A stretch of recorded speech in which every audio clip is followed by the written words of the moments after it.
Okay, where's my darks?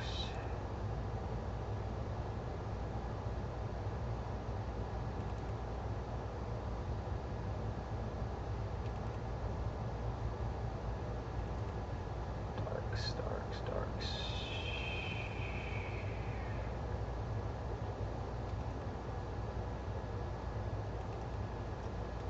DB2, gain 25.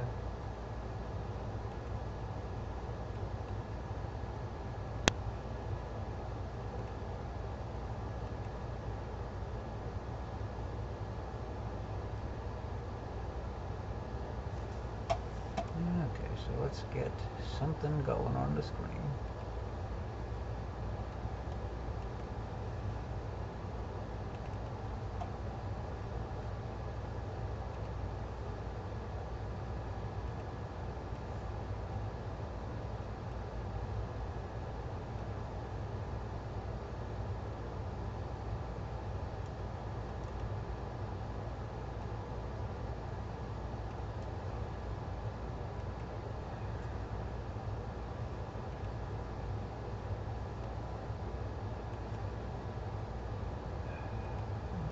Preferences, auto capture, every 30 seconds, capture 1,000 of them, apply, okay. Now let me get a broadcast going.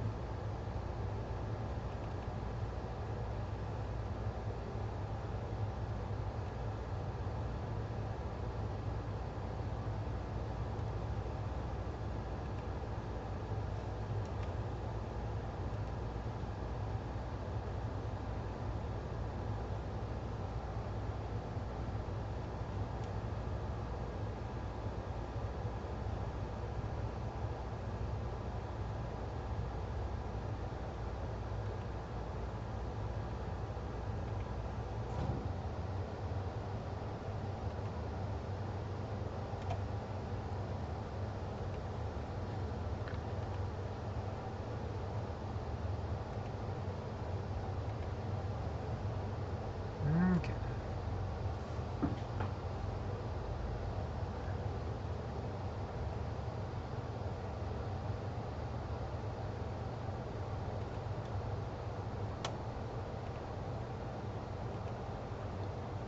And this is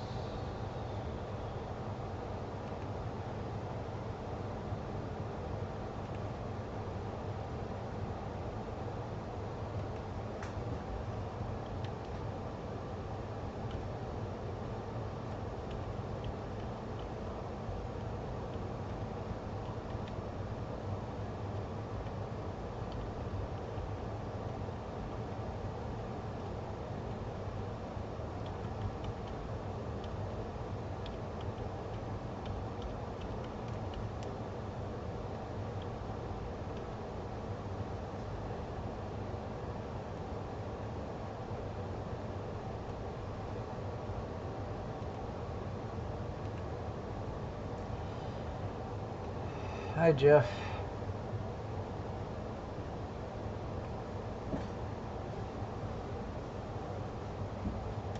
For some reason, this doesn't look like the target I'm supposed to be looking for, but who knows?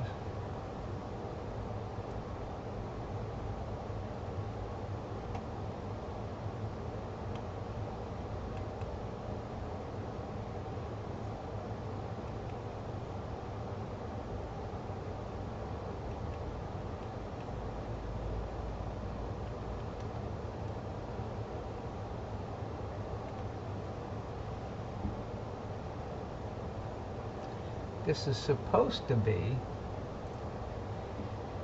oh, what is it? NGC 1333. And maybe it is.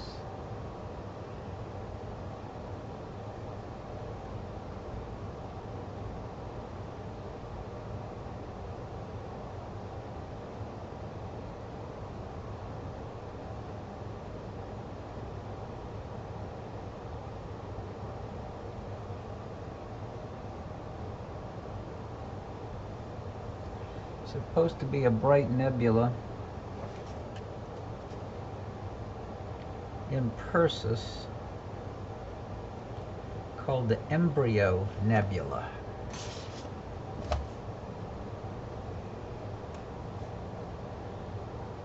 Let me put that up.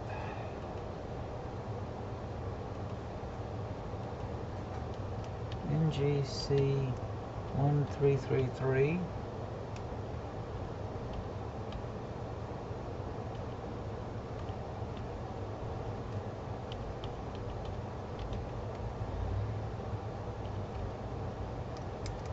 And it's AL Bright Nebula, what number? AL Bright Nebula 12.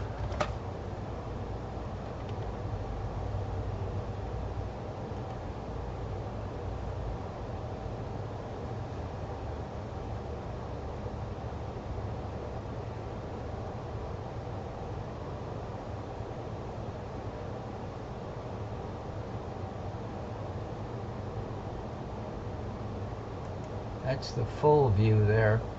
Let me stop the stack and start again.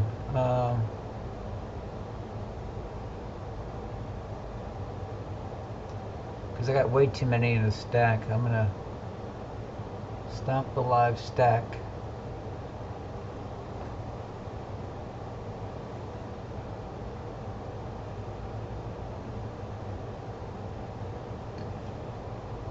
And then start another one.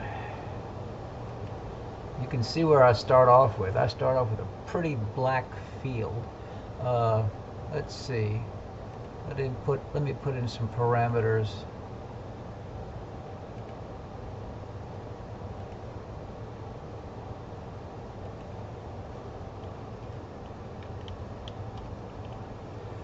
The exposure and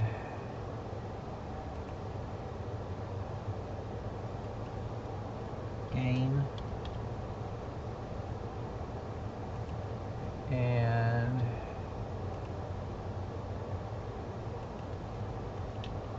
gamma and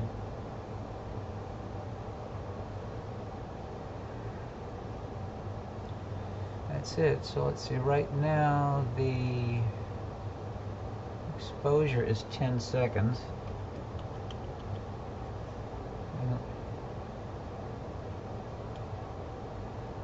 And the gain is 25 of 100.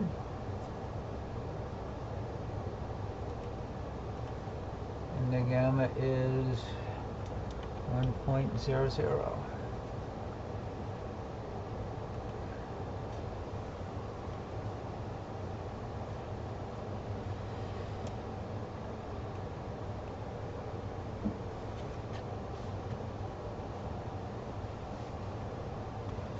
Right, it shows a triangle of stars, and it's around one, and then a little triangle of stars, and then the curving arm of stars below it to the right. Yep, so that's definitely, I got it.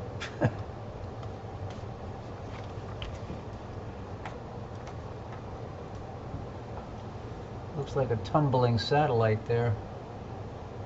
I didn't let anybody else know I was going to be on. I had posted on the group last night that I was going to try to be on, but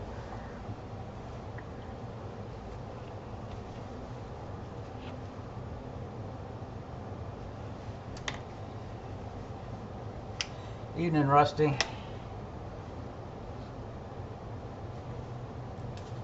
Yeah, I wanted to try the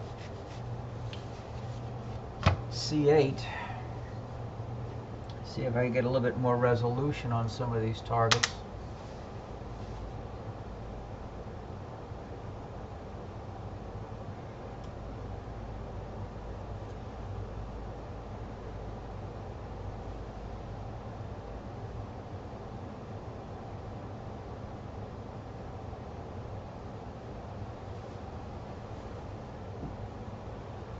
Where did I put my coffee? I guess I left my coffee out in the golf cart.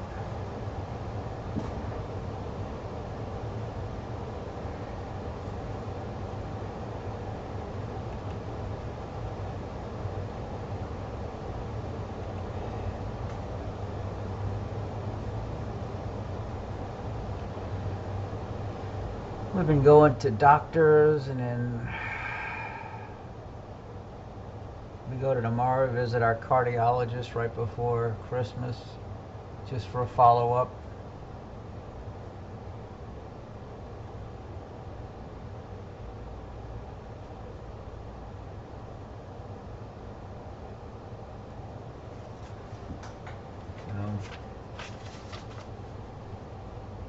Write down what I did here. NGC 1333, 25/100, 10 seconds, 1.00. Okay. I mean, you can see the target. It's really not much.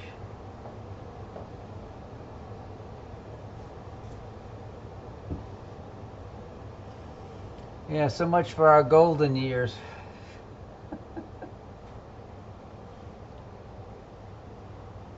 I'll find my coffee. I could use something to warm me up.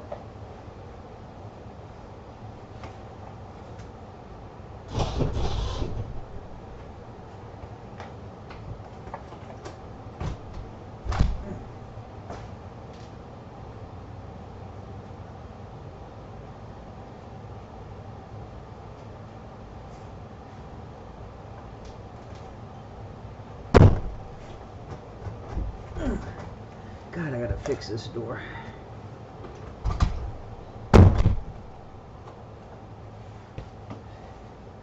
This morning it was so wet.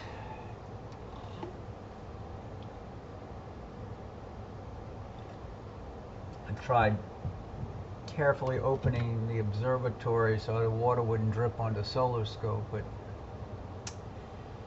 that was not gonna happen.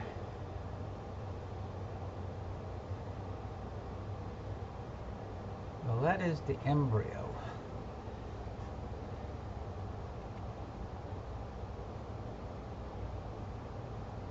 What is that below that?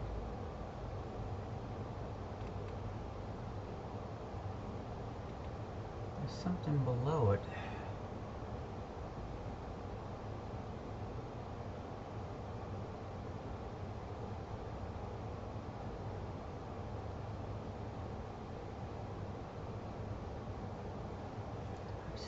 Wait.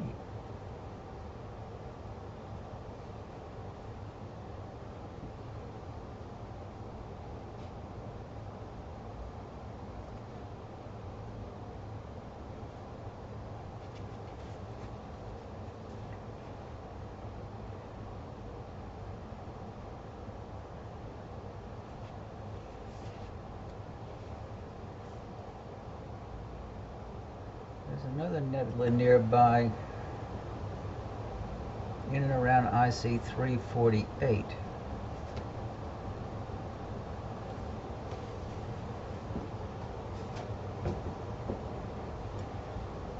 That's nearby. It's almost in the same field of view.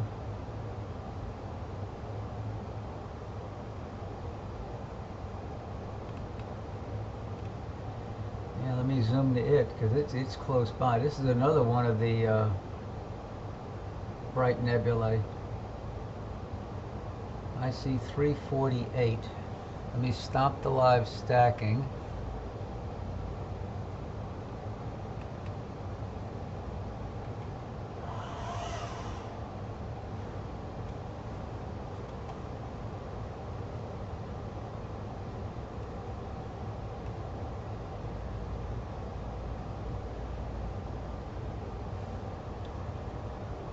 Okay, so the field of view is going to be there because that bright star is right next to the nebula, and the nebulas and those stars right below it.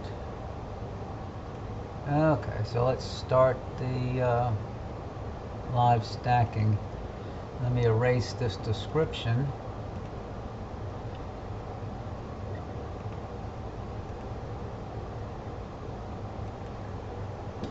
And I'm going to, what do they call it? IC 1985.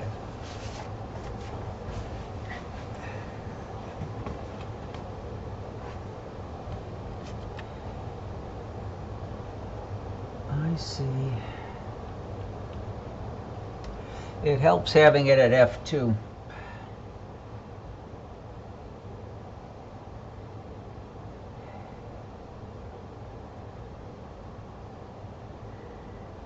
It's also known as VDB19, VDB19,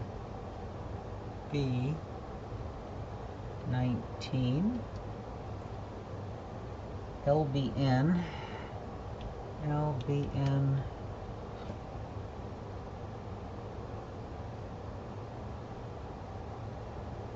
758.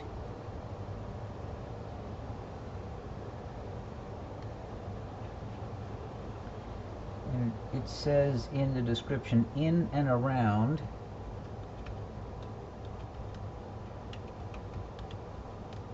IC 348.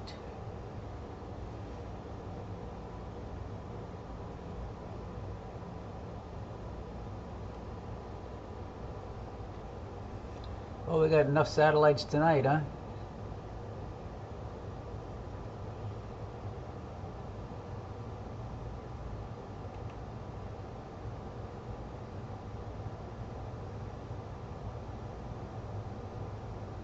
Crud. What happened? Let me retype that. Yeah, I saw that. I watched a couple of the launches. IC 1985. IC 1985. And then it's VDB 19. VDB 19.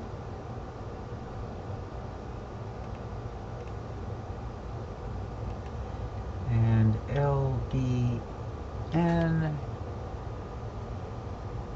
758. And it's in and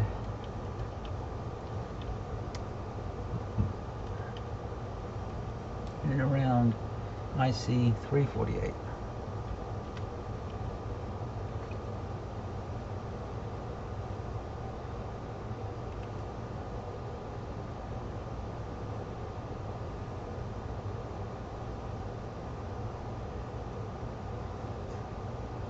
I mean, you can see the nebula, but it's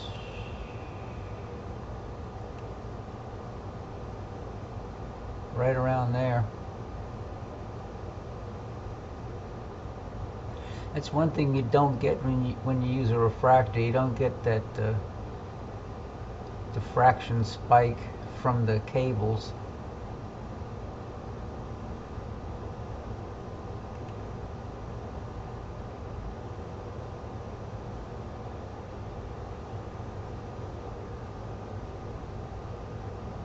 I'm going to stop the... I might try going to 20 seconds. Stop. Loop 20. And then I have a 20-second flat. Oh.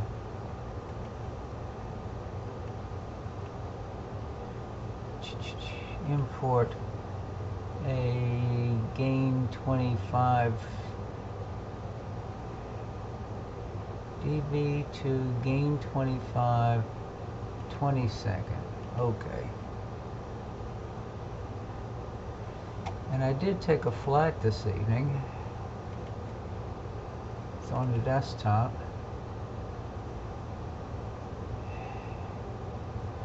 (16 bits dB2).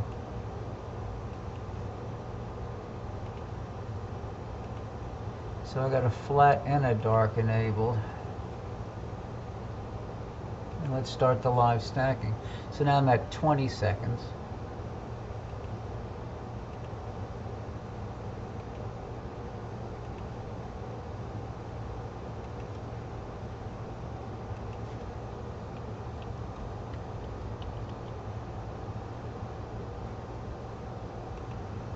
Okay.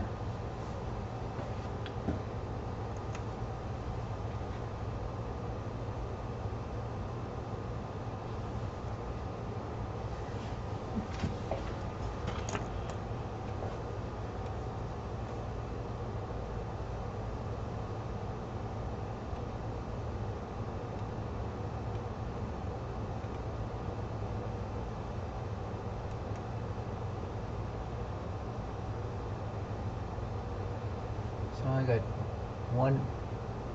2 in, 1 out.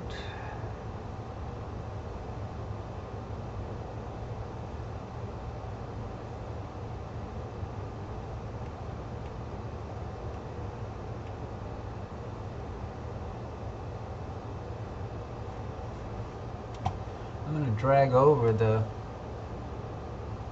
view of what it's supposed to look like.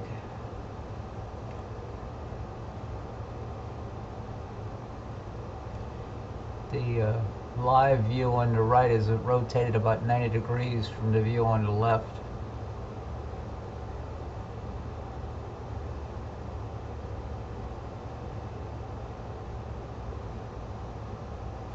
See, that bright star is 3.9 magnitude.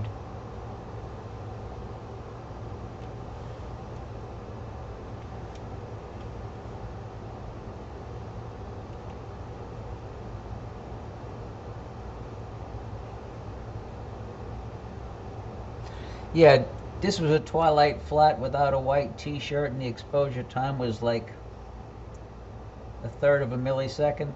It's probably way too short.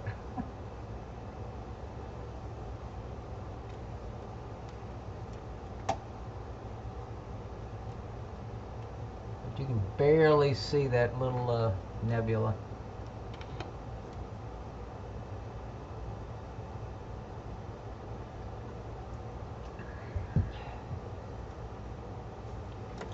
Yeah, Rock was saying, 1 to 3 seconds or something like that.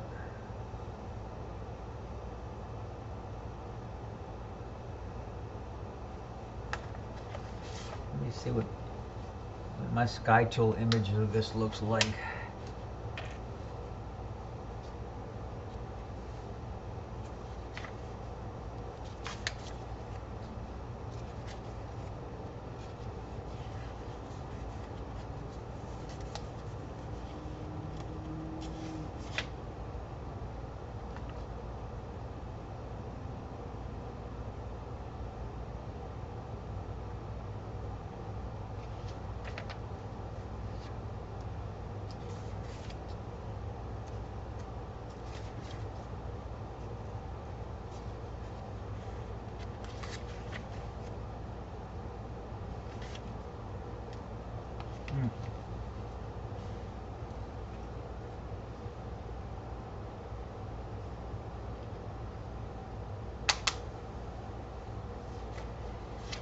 That's what I was thinking too, Rusty. I've been using twilight flats, and those are usually pretty darn short, like millisecond range. Let's see, maybe I'll go to the northern Trifid next. And there's a nebula showing up on the right.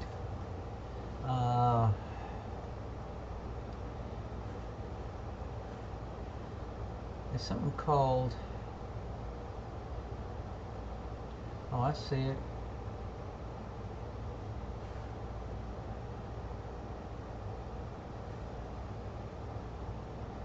One, two.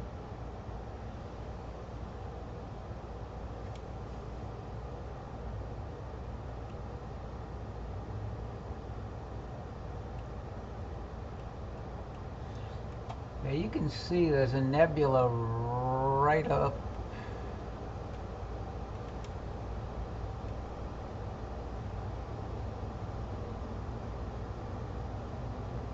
This region here, and I'm just starting to pick up.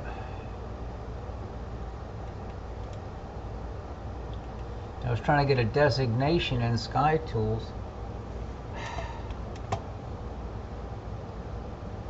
Oh, I know what I got my limiting magnitude in Sky Tools so low it's not showing it. So let's go set the magnitude limit. Let's set the magnitude to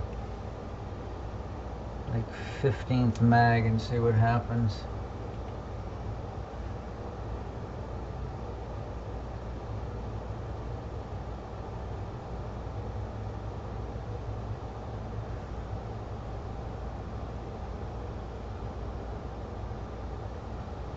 Yeah, they're not showing what that is.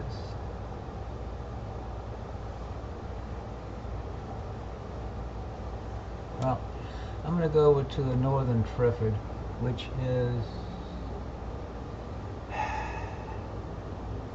Oh wait, how about the Fossil Footprint? NGC 1491.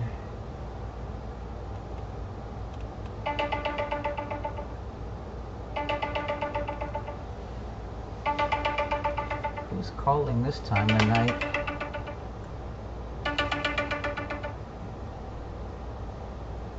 Hello.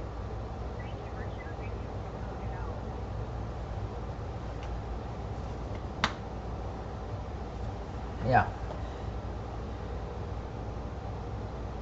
Okay, let's go to this little target, whatever it is. Slew to and center. Okay.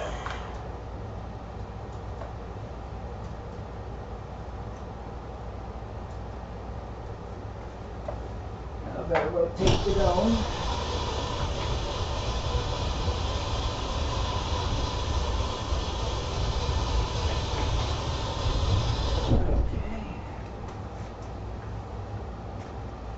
Going to the Fossil Footprint, whatever that means.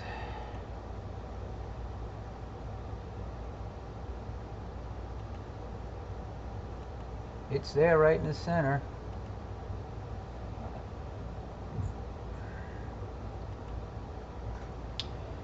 This is called NGC 1491.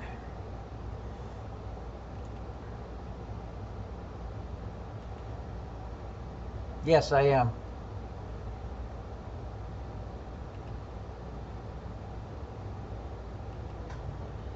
NGC 1491, and it is called the Fossil Footprint.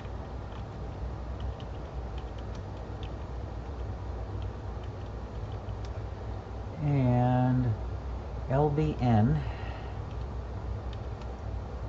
704, and it's the Astronomical League Bright Nebula 22.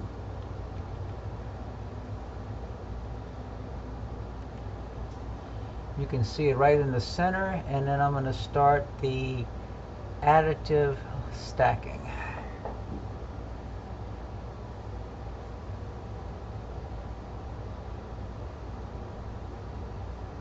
That's zoomed in at 200% right there.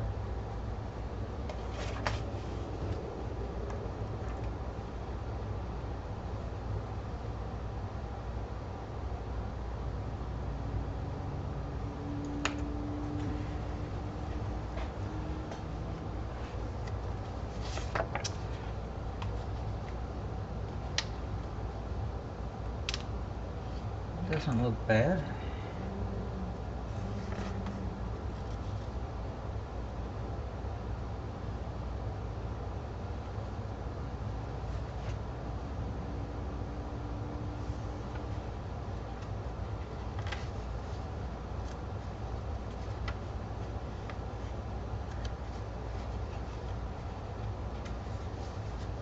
I'm capturing an image every 20 seconds and saving them. What other one did I look? 1985. I got that. Okay. And now the 1491.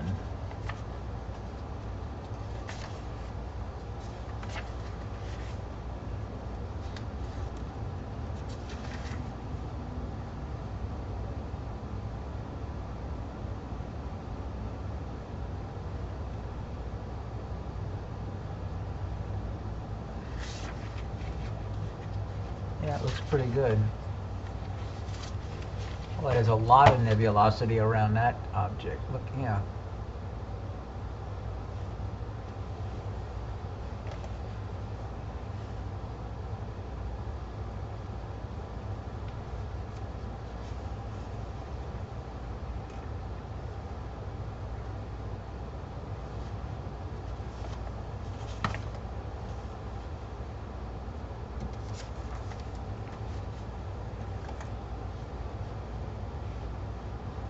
So I went from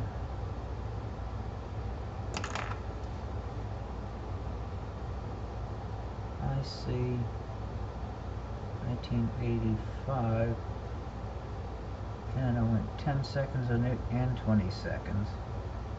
And then this one is NGC 1491 at 20 seconds.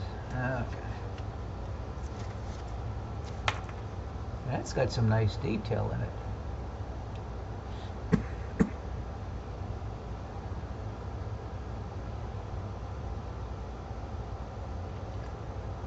I guess I should have advertised.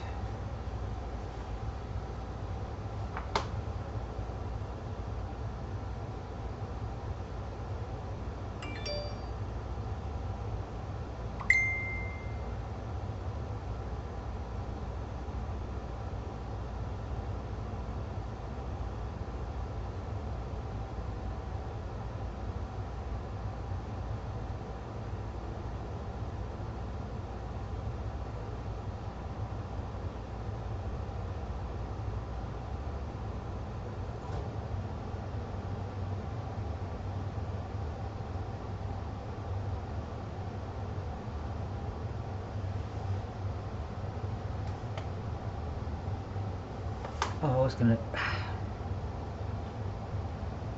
Facebook.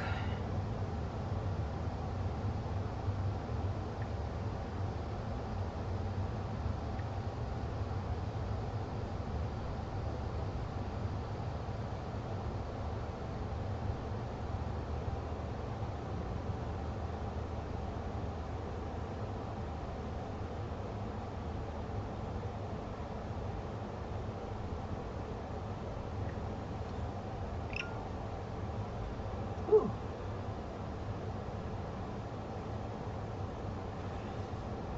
I got too bright too fast. That's like, I'm going to stop the stack and start it again. It was like 200 seconds.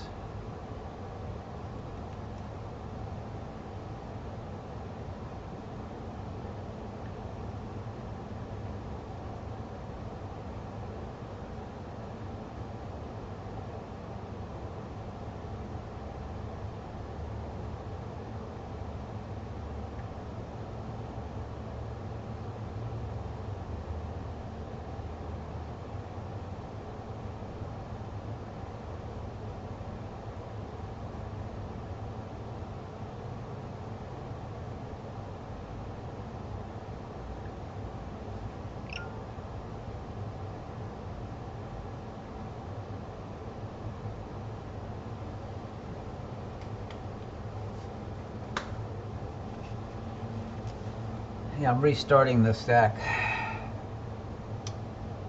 I just posted on a few of the Facebook pages that I was broadcasting.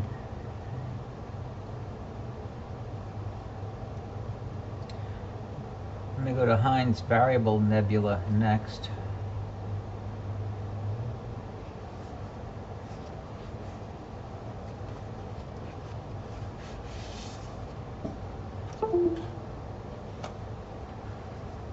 What is going on?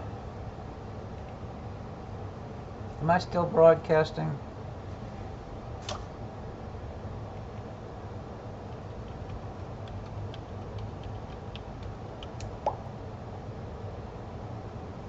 Okay. Yeah, I heard some weird tones on the computer and I didn't know if it meant that I was disconnected.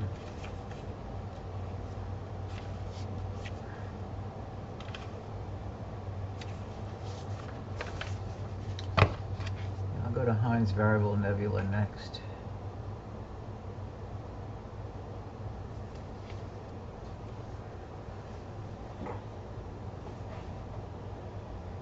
This is right now, I got 4 in the stack, 20 seconds, so that's 80 seconds, a minute and 20 seconds. 5 in the stack, minute and 40 seconds.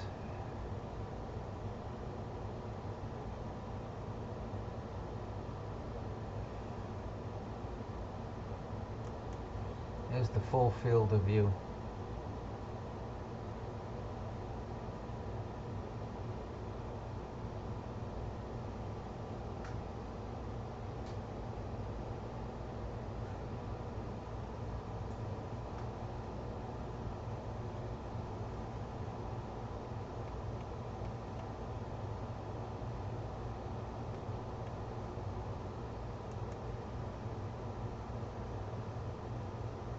Okay, Rusty. Hopefully somebody else joins the party.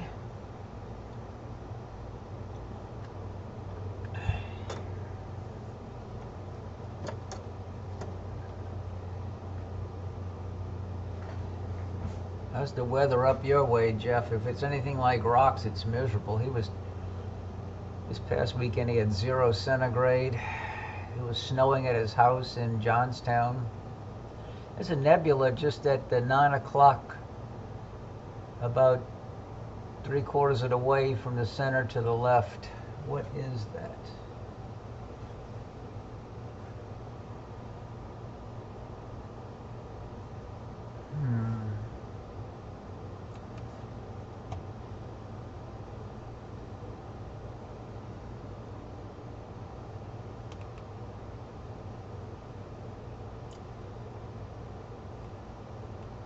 See, I'm going to get another DSS image.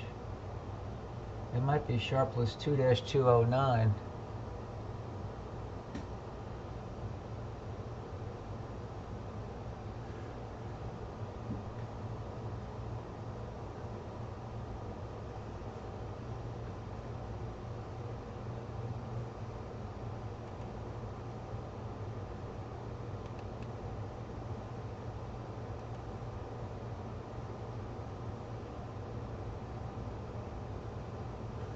That's what it is.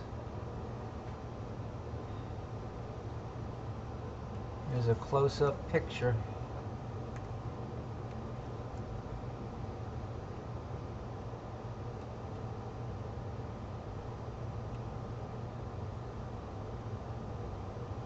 And that's it.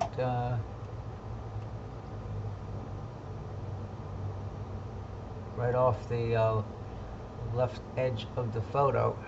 Sharpless, what is that?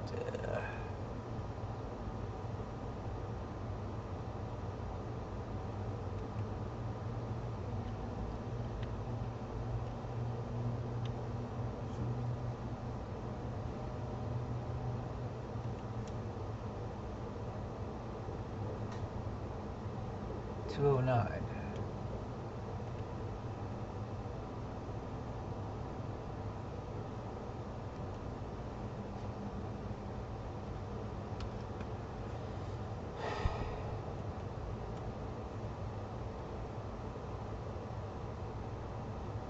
See that little target right there, Jeff? That's that little fuzzy right here.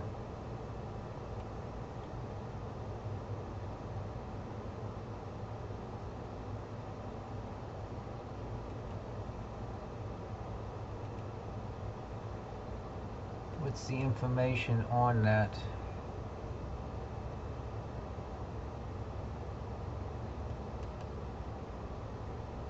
SH2-209 is an H2 region in the constellation Perseus.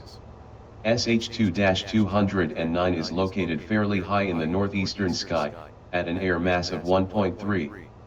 Its magnitude is unknown, with an apparent size of 8 arc minutes. On it, 8 arc minutes. Fairly small.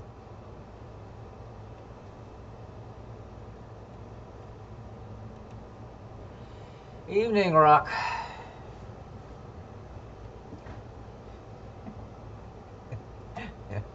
Miss Shalene just sent me a text.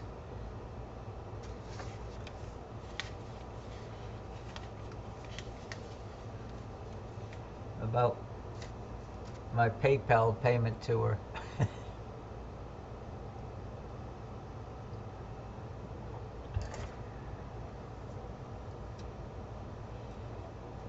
What we're looking at here is another one of those bright nebulae in the Astronomical League list. I got 20-second exposures going, and I'm additive stacking them. But I'll go back, turn off the live stack for now, and then let it restart. And you can see how quickly the image builds. See, now we're back to a single, and I'm going to start the live stacking again.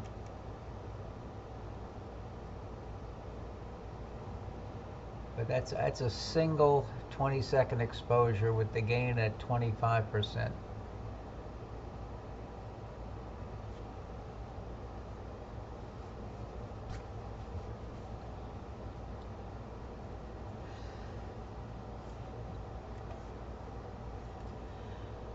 I was showing Jeff a second ago, there's another sharpless object right where the label is on the left side. It'll start showing up as soon as we get a few more into the stack.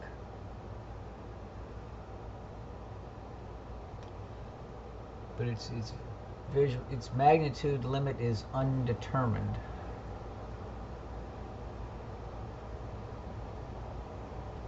Right now we got 2 in the stack, and I'll zoom in.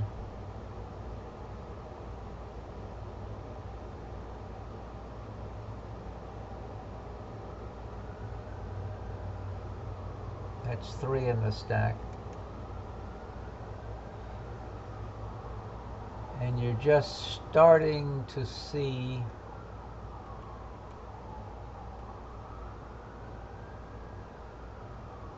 that little other nebula right there.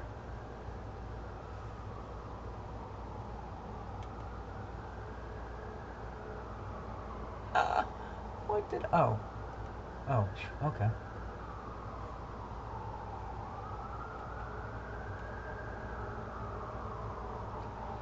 So now we got, that's 1 minute in the stack. Well, the fire trucks.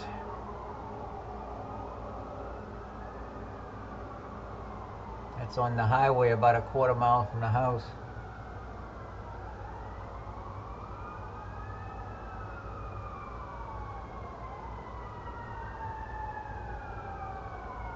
I think they're driving down Pine Street right in front of my house. Yep.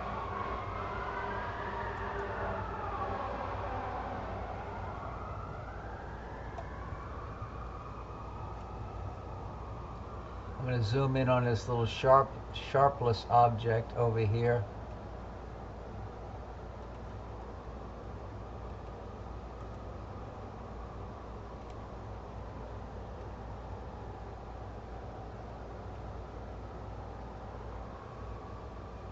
That's with the 6 in the stack, so that's a minute 40 seconds.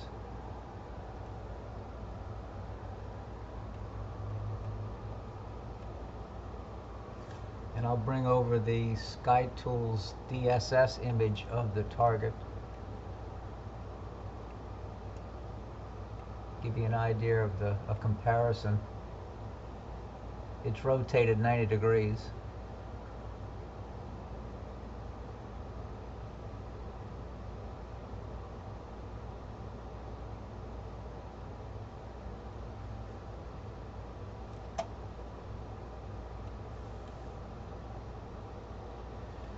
Rock, I had a chance to try out the 2 and the 5 megapixel camera this morning, but the sun was really, the atmosphere was terrible. I tried a DS 2.3 in the scope also, and there were features on the surface, but I couldn't resolve them very clearly at all. I'll try again tomorrow. Hopefully the weather will be better. But yeah, you can see the sharpless target, and you can see the main target right in the center. So let me go find another target. Okay, next target's gonna be, what did I say I was gonna go to?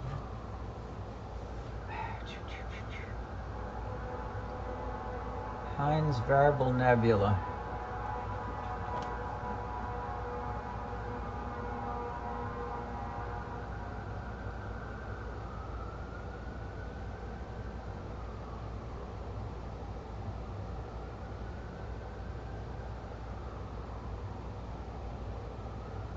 It doesn't show up what constellation that's in. Heinz Variable Nebula is in Taurus. Okay, let me see. Taurus.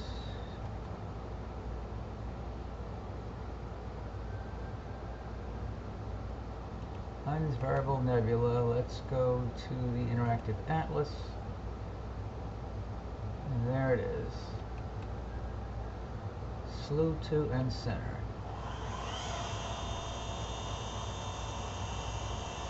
Okay, where am I going? Okay, rotate the dome.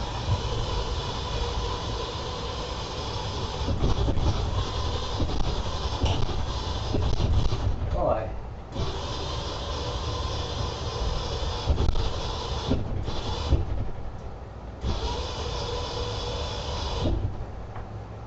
A little wireless transmitter for the dome rotation does not like the mount being in the middle.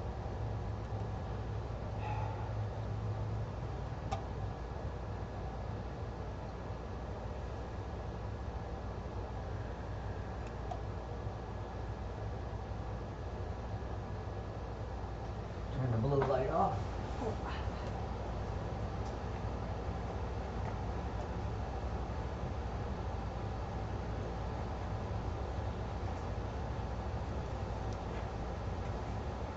Yeah, okay. So let's start live stacking, and the target is Heinz Variable Nebula. Okay, click.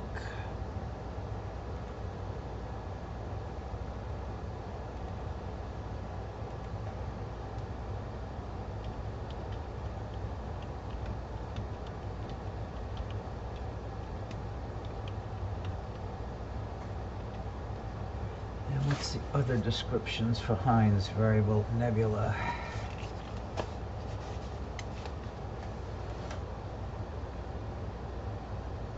NGC 1555.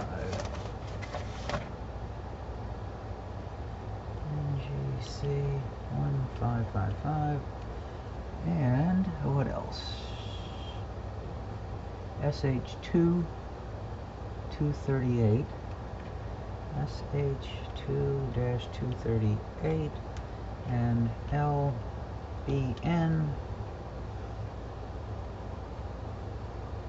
817. And last but not least, Astronomical League Bright Nebula. What number is it? 023. Okay.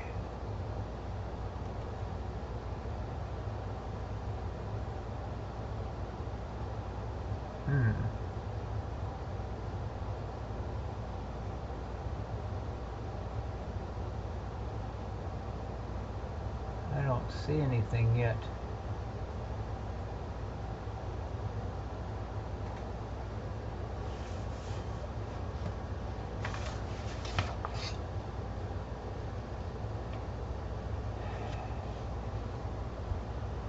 Let me look at the star map. It's supposed to be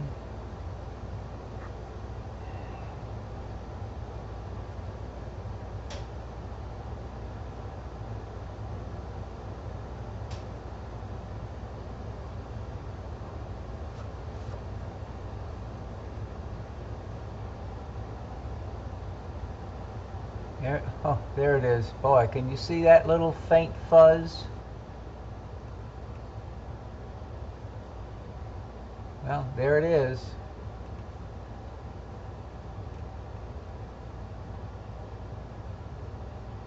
That little glow right there. Evening, Mike. Is Heinz Variable Nebula.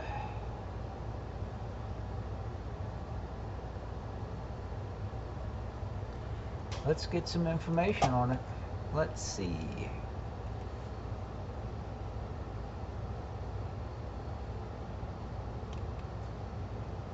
Heinz Variable Nebula is a reflection nebula in the constellation Taurus.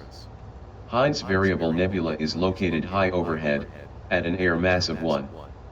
Its magnitude is unknown, with an apparent size of 7 arc-minutes. This object was discovered by John Heinz in 1852 using a 7-inch telescope. The Dreher summary reads, a magnificent or otherwise interesting object, very faint, small, variable, AUW 20. Heinz. He discovered that with a small scope. It's about 1/10 of a degree across. A rock left the building. But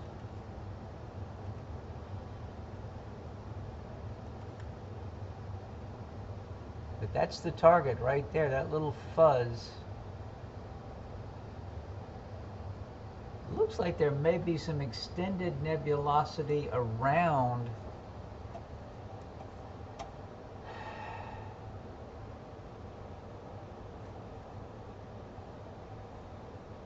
Maybe I'm just thinking I'm seeing something, but it almost looks like there's a little bit of an extended glow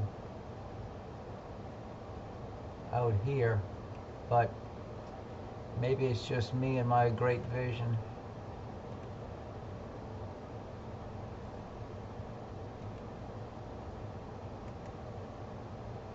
When you zoom out, it's like, forget it. It's there, but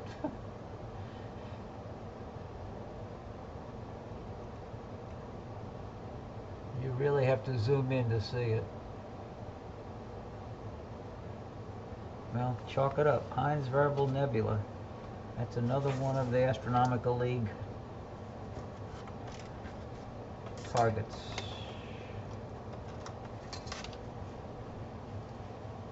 Heinz Variable Nebula.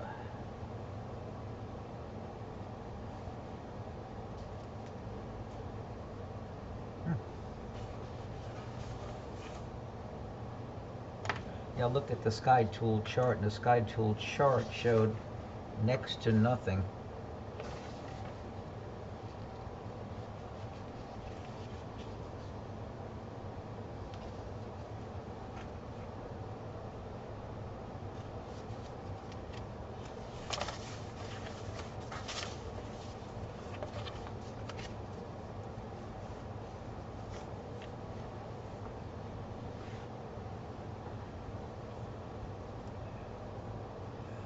Well, while we're just,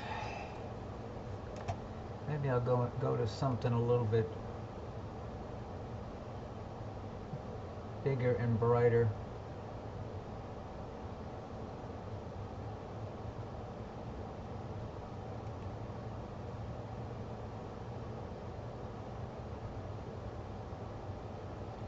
I haven't done the gamma, I haven't done the Soul Nebula in this 8-inch HyperStar.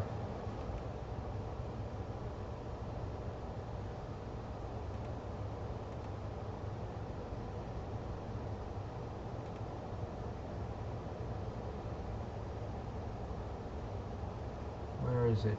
26 degrees and it's how high?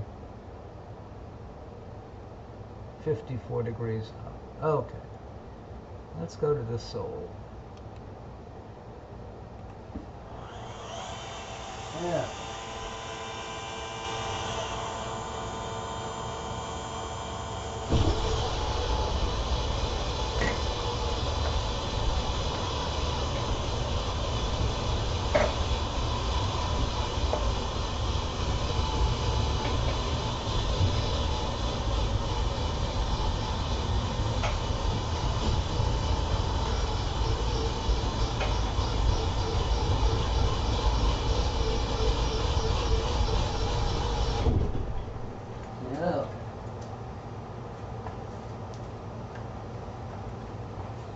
Okay.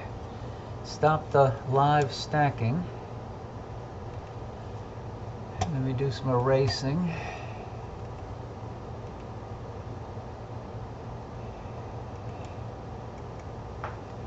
And let's see what happens. Soul Nebula is right in the center. It's going to look really good. So let me start the live stacking.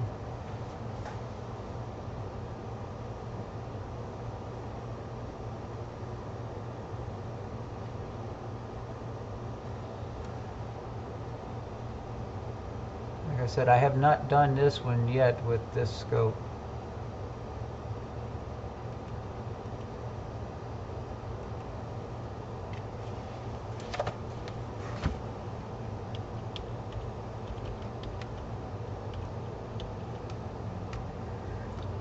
Spider Nebula is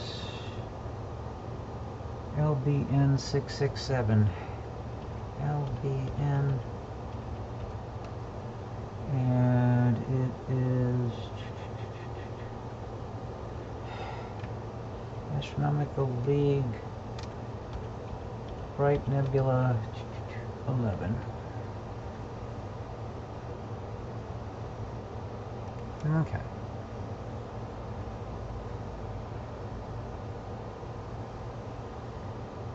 So that's 3 in, 2 out.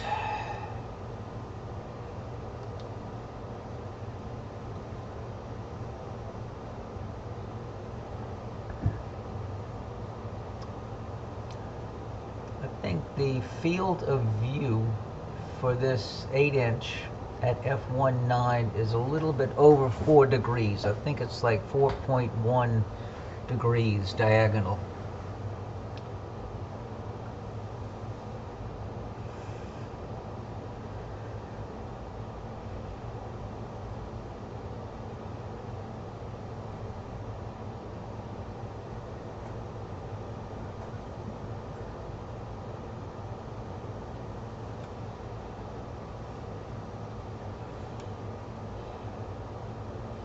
Getting a lot nicer structure with the 8-inch than the 61mm.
That is looking really nice.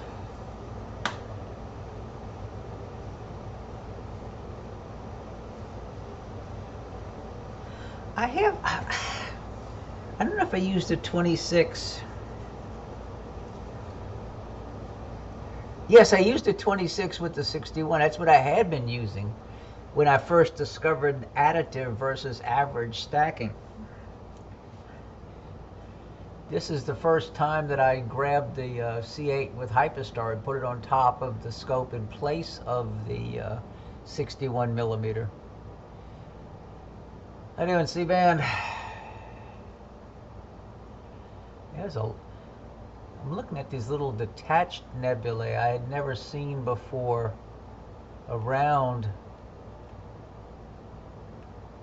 You know, that one there, this one here.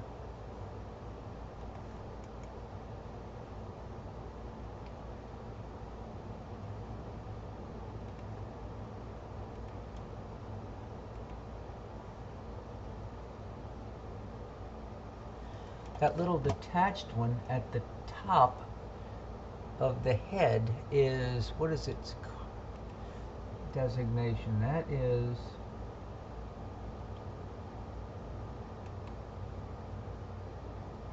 SH2-201 is an H2 region in the constellation Cassiopea. SH2-201 is located fairly high in the northeastern sky, at an air mass of 1.3. Its magnitude is unknown, with an apparent size of 5 arc minutes. On this night SH2 to 201 is best observed between 1915 and 0040, at a quality grade of A in the Astrodon OIII 3 nanometers filter. From Waning Moon 2 Observatory, SH2 to 201 is best observed from late August to late January, and is optimal on or about November 7. It rises above 1.5 air mass for 7.7 HR. It spans 255 x 255 pixels. For more information that we wanted to know. And what is the little nebula off the butt?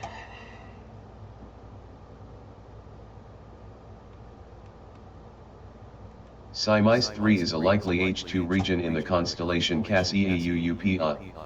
Cygnus 3 is located fairly high in the northeastern sky, at an air mass of 1.2. Its magnitude is unknown, with an apparent size of 5 arc-minutes. On this night Cygnus 3 is best observed between 9. So that's right here. Let me mark it. Let's see. No.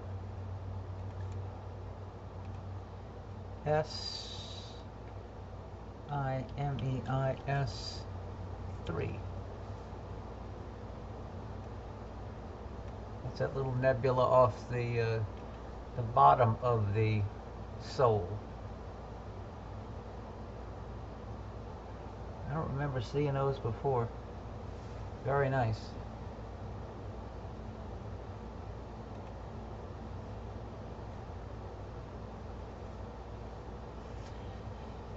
Yeah, Jeff, I thought you had known that I had been using the 61mm before. This is not bad at all. Well, let me go over to the, while I'm in the neighborhood, I'm going to go to the center of the heart.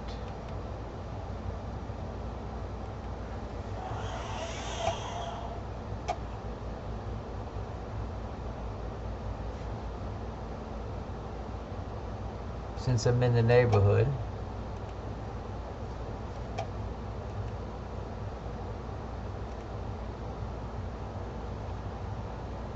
And then start the live stack.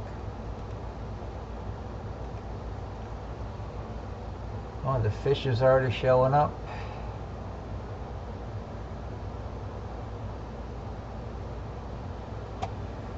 Why don't I do a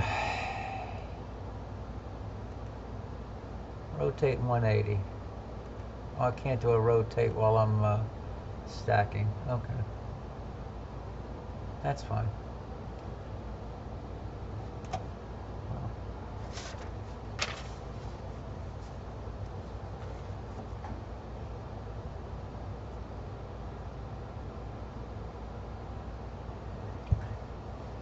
These are two objects in the Astronomical League where there was some confusion on which object was which.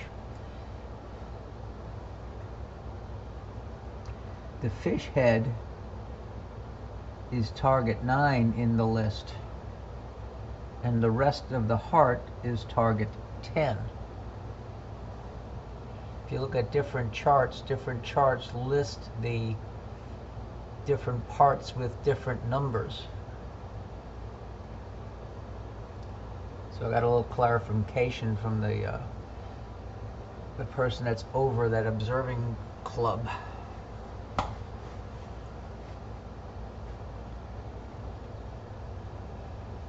This is not bad. It's only 40 seconds so far. And it's coming up.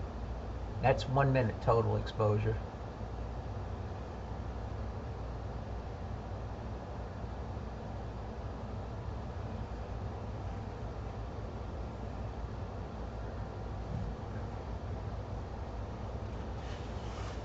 After this, I'm going to go to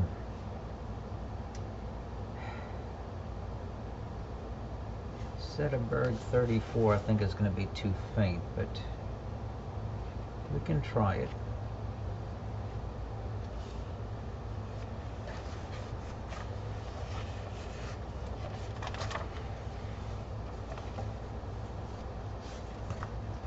And if I don't find it, then I'll just go to the northern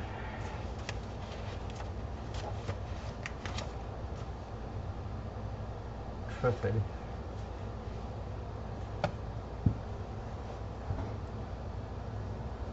Yeah, there's lots of detail in the center.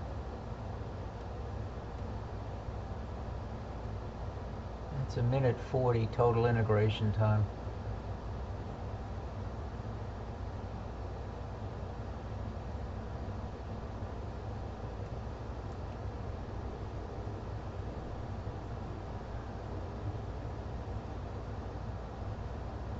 About 2 minutes. 2 minutes 20 seconds.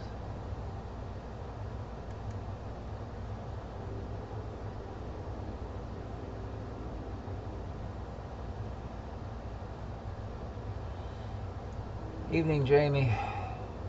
Boy, that one, what is the extension on the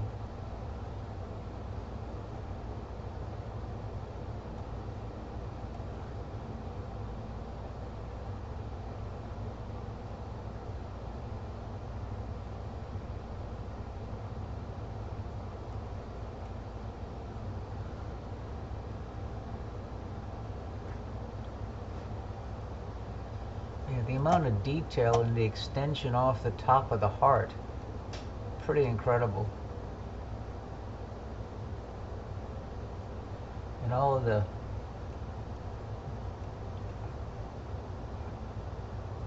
nice.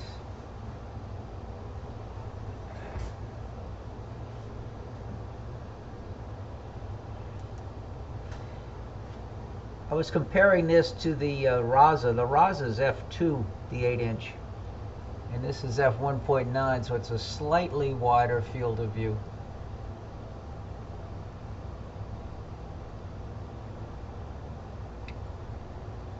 That's 11, so that's 220. So it's almost 4 minutes. With the next integration, it'll be 4 minutes total time. In the center, you can see the center is getting blown out.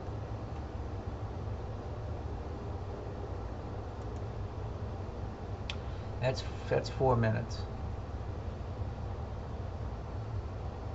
Well, let's go to this other target that won't be anywhere near this impressive.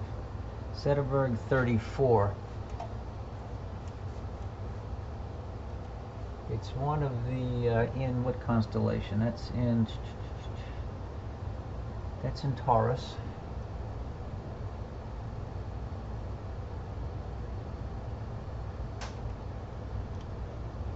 Okay, let's go to Interactive Atlas.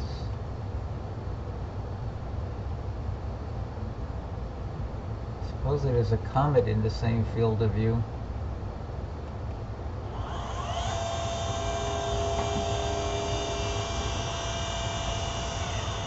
Okay, let me rotate the dome.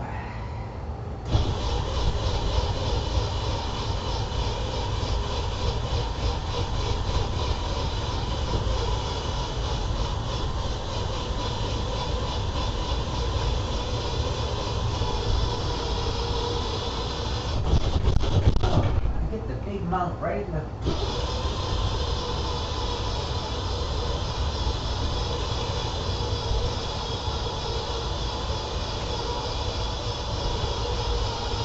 too much metal for the wireless to go through, I guess.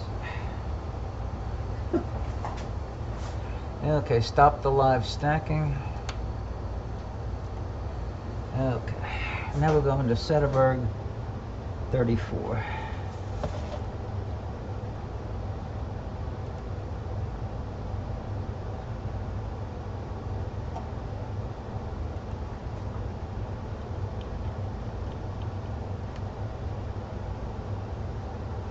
Its nebulosity around those two stars near the center, not very impressive. Let's see. Evening, Derek.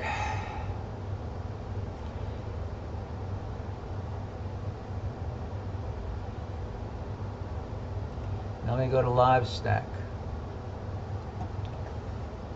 What we're looking to look for is this.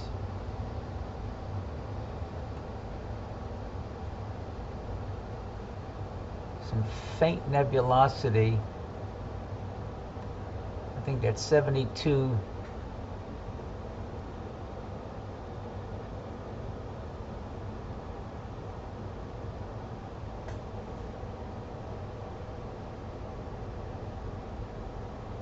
But there's some real faint nebulosity in that whole general area. And we're trying to see what we can pick up. And it also shows a comet of magnitude 18. I don't think we'll see that comet. 88P Howell.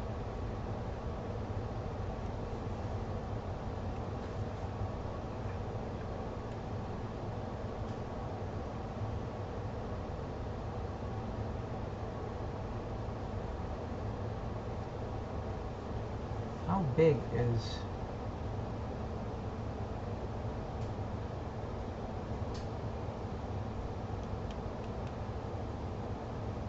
SID 34 is a likely H2 region in the constellation Taurus. SID 34 is located high overhead, at an air mass of 1. Its magnitude is unknown, with an apparent size of 10 arc-minutes.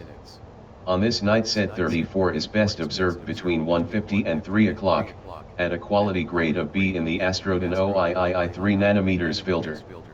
From Waning Moon 2 Observatory, SID 34 is best observed from mid-September to early February, and is optimal on or about November 28. So it's supposed to be surrounding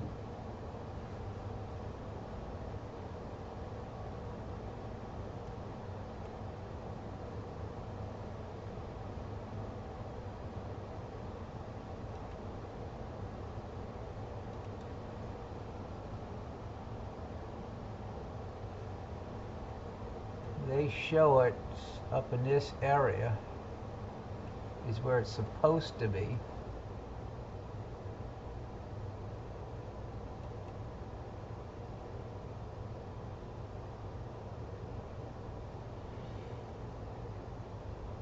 Evening, Termy. This is compared to the last target we looked at, this is a rough one.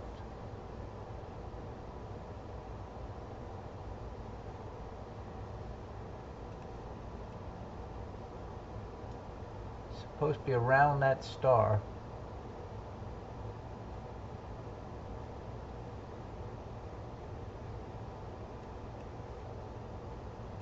I'm not going to spend a lot of time on this one. I'm going to go to something else.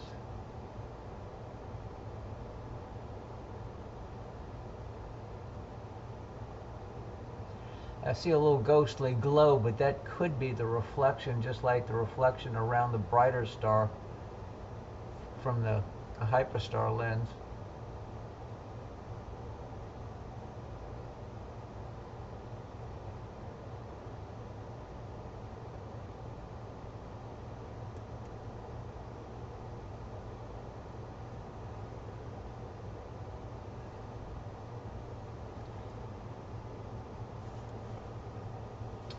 Now, that's going to be one of those, I'll look for it, but I don't think I really saw it. Reports in the list. Next one will be the Northern Trifid.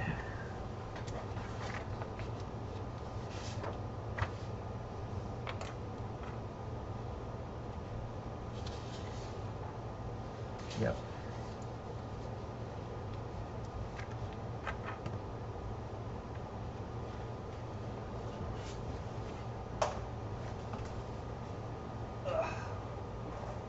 Okay.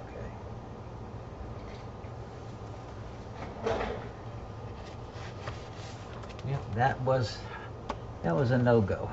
Okay, so let's stop the live stack. Let's go to the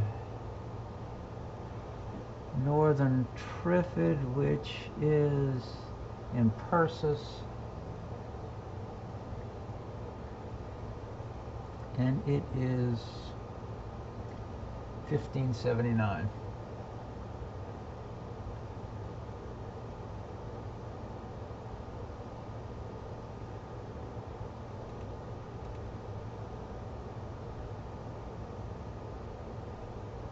1579. Okay, let's go Interactive Atlas, and let's go. Swing to it. Rotate the dome a hair.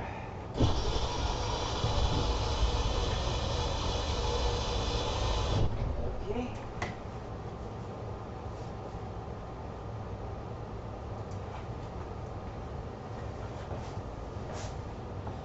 And it's right in the center. Okay.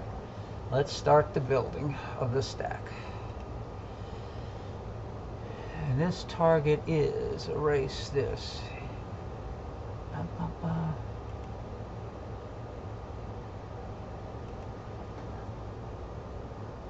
Northern Triffid.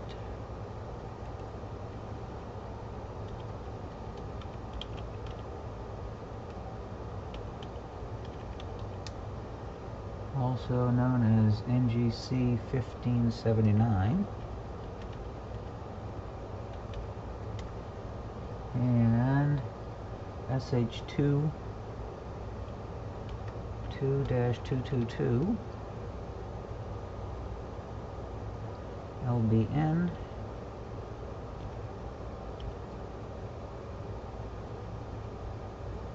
817 Astronomical League Bright Nebula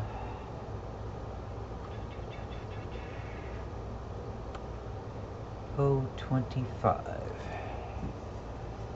And there it is, right in the center.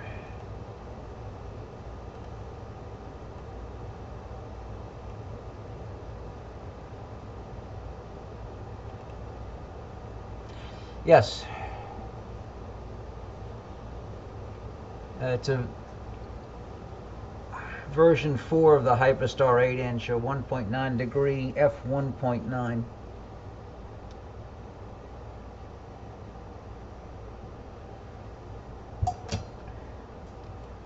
So let me zoom in on the target.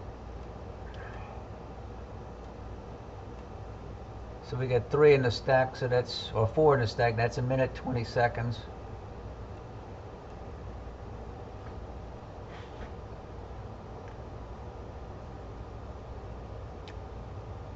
Eight-inch, so it's a little bit less than 16-inch focal length.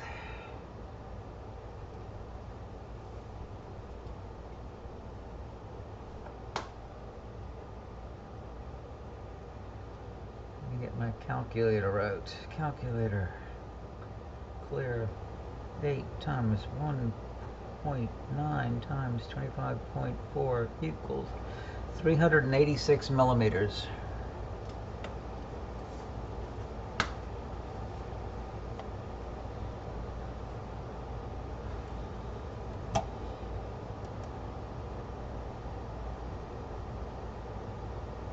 Yes. Yeah, I have a version 3 for sale. When the version 4 came out and it supported a little bit larger sensors, I ended up getting it about a little bit over a year ago. This shows Sederberg 36. Should be in the same field of view. I don't know how faint. Let's see, Sederberg 36. Let me get a DSS image. Get image.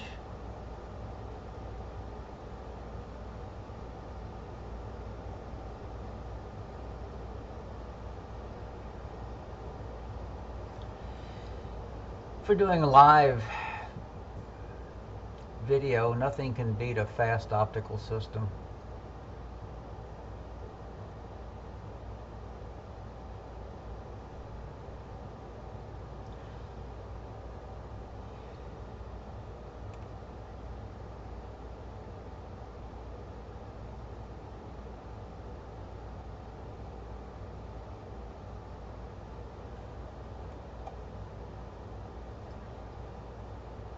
Image scale, I'm getting about a 4.1 degrees from corner to corner. The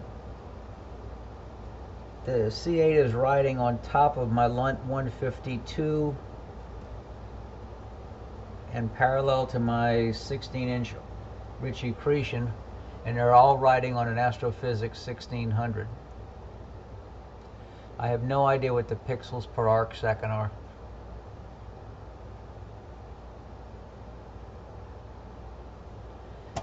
According to Sky Tools, there's a bunch of other nebulae in the same field of view. Let's see.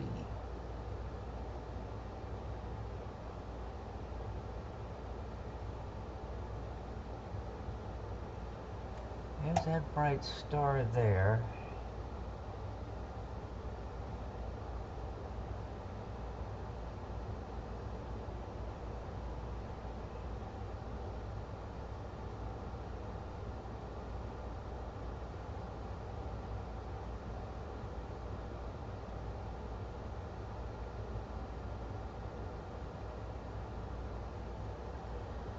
It shows a couple of faint diffuse nebulae nearby, but they're not really popping out.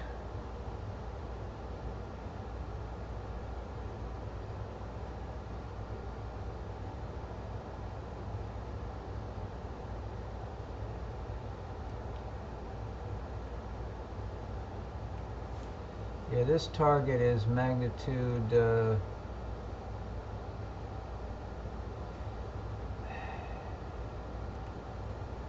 Northern Trifid. This is supposedly it's 5 minutes by 6 minutes. What's its magnitude? NGC 1579 is an H2 region in the constellation Perseus. NGC 1579 is located fairly high in the western sky, at an air mass of 1.2.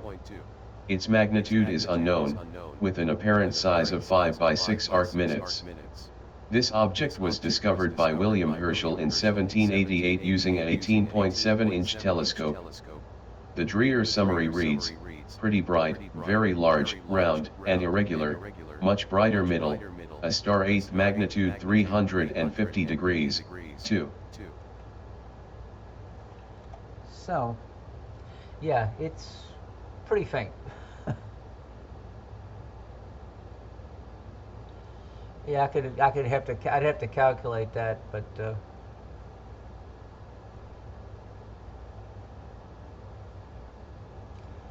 I mean, the resolution right now on this is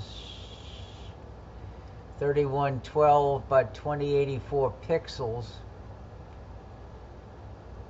and like I said, I think it's like 4.1 degrees measured diagonally, so I'd have to calculate that. Or run it through astrometry.net and let them calculate it automatically.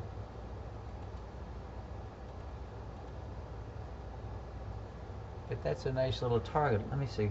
So that's another one off of the Astronomical League observing list I did. Okay.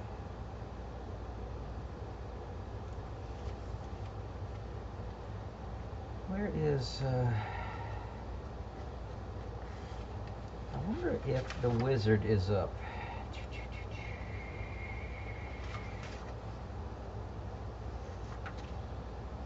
I mean the witch head. The witch head is in the list to observe. Let's see. Let's see, Harid News.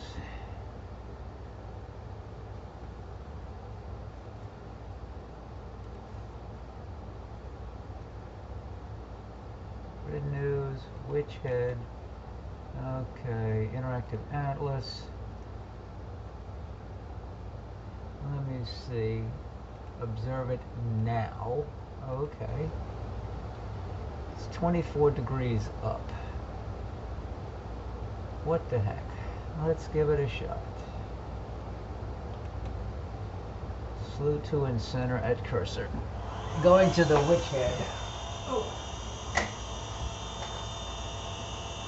It'll be far to the southeast.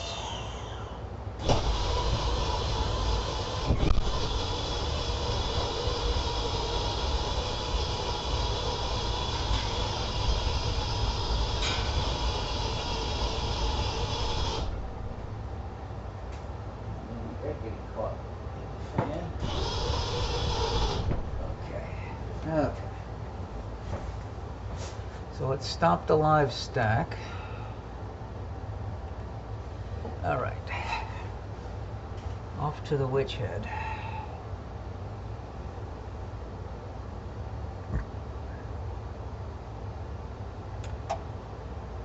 And let's start building a stack.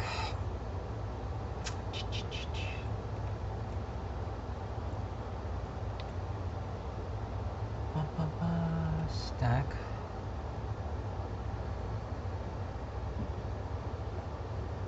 I did the embryo early. That was the first target of the night. 1333.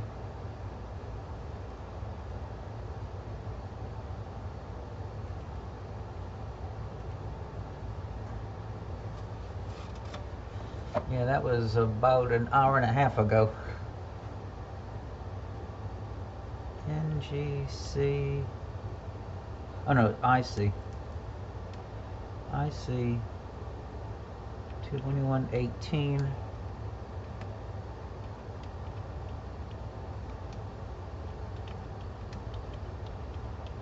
Witchhead Nebula. LBN 959. And it's Astronomical League Bright Nebula 040. Hopefully something starts showing up. Right now, according to the mount, we are at almost 32 degrees in altitude.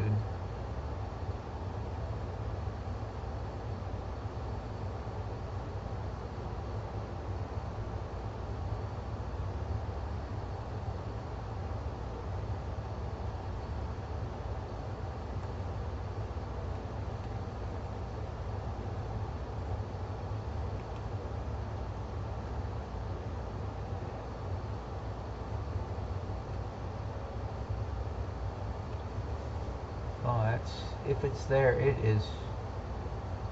Okay.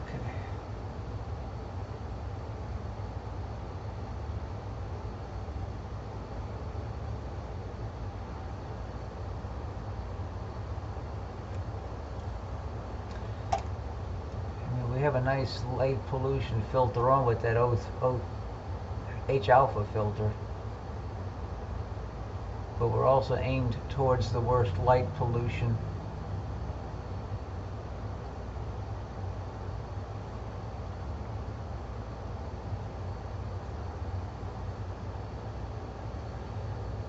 Yeah, I noticed that, Jeff.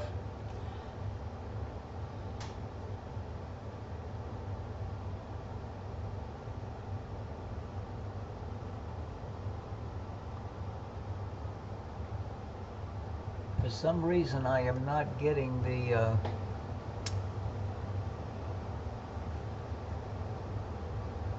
witch head to pop out.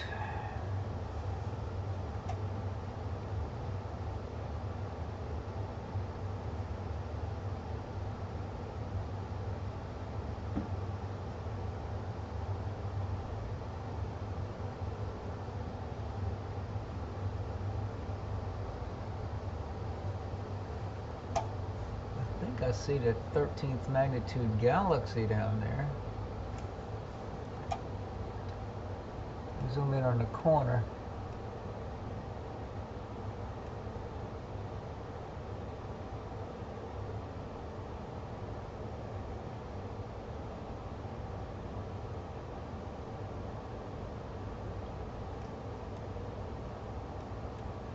That little fuzzy right there is NGC 1752.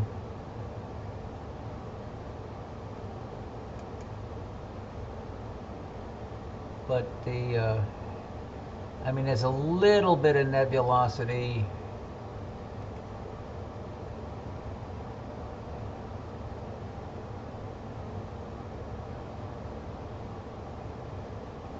But it is not really doing well tonight. I'll have to wait till it gets higher.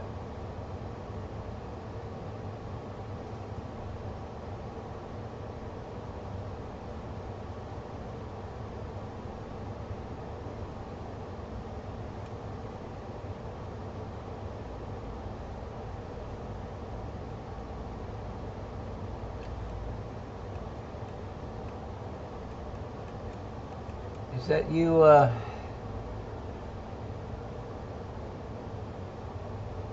Jeff Best?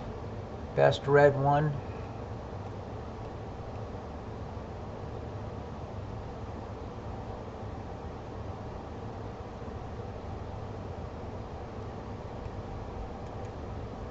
Yeah, I mean, there's some faint nebulosity running through the middle, but it's not very...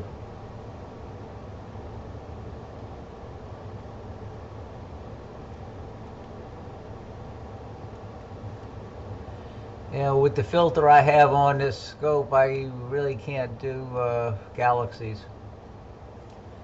And right now I'm not doing the witch head very well either.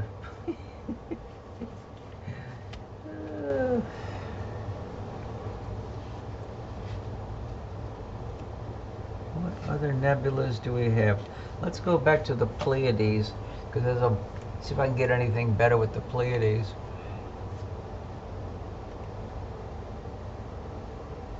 Go back to Taurus.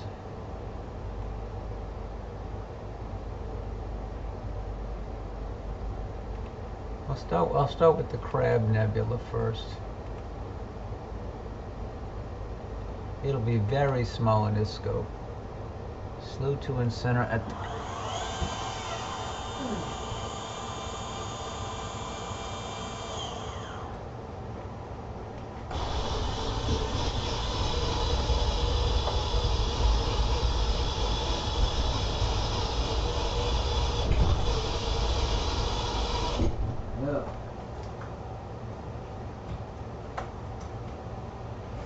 Okay, off to the Crab.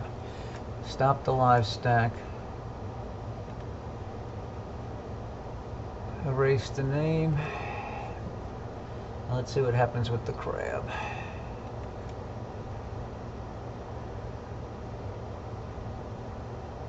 That's right in the center. I'm going to change the amount of live stacking on the Crab to 5.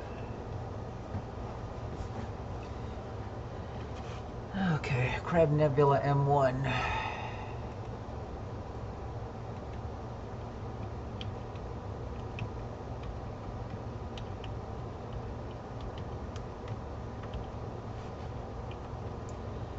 And what else does it go by in this list?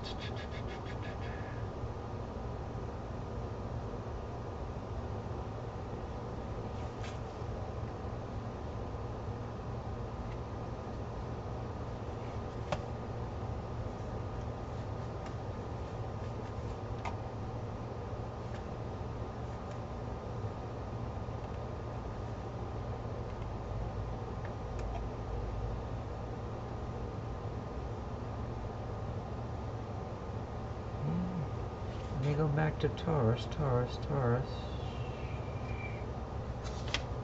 many different pages is the Taurus list on? That's number 75 in their list.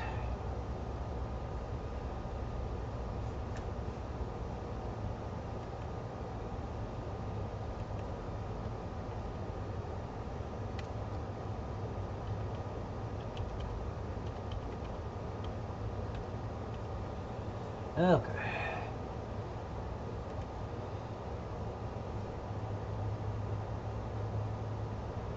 So that's a minute total exposure time right there.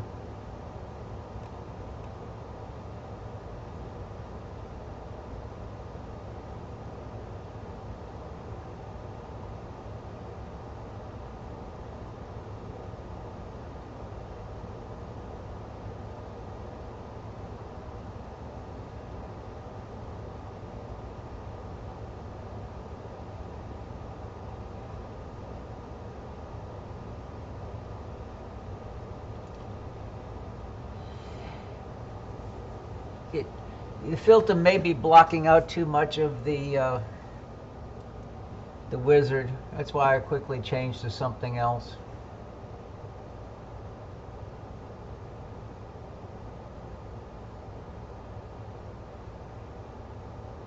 I mean, the Crab doesn't look bad. That's 5. That's and 6 is coming up, so that'll be 2-minute total exposure time. Let's see.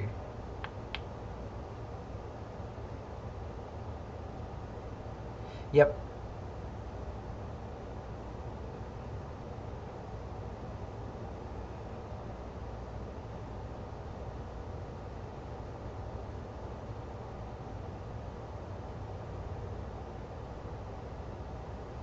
Yeah, that's 2 minutes total exposure time.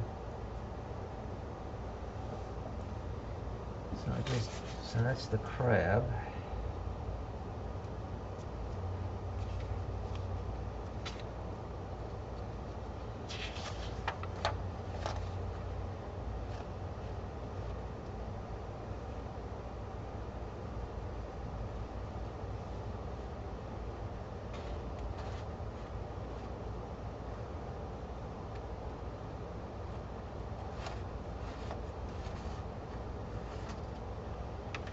Orion is still pretty low, I think.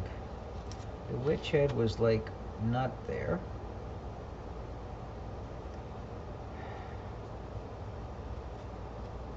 Taurus, VDB29. Let's see what that looks like.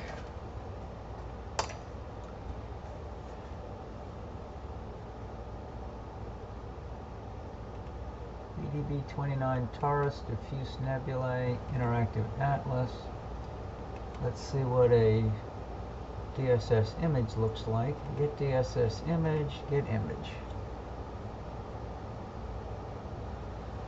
If it looks like anything, then I'll move to it.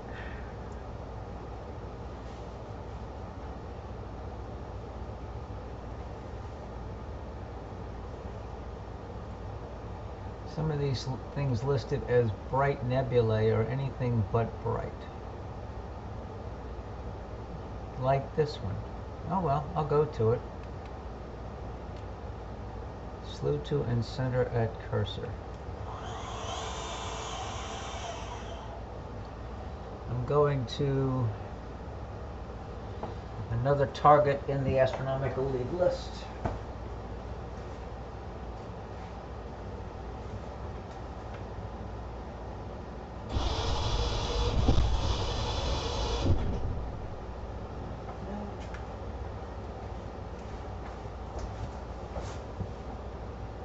Right by that bright star in the center. Maybe I'll go to 10 stack and hit what we're looking for. It may not be best for f1.9. It works good at f4.7. The nebula we're going for is this little diffuse glow right above the star.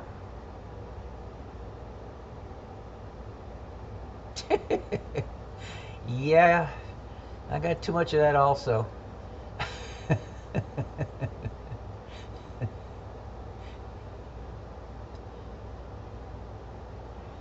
Yeah, this is, I don't know why they categorize this as being a bright nebula.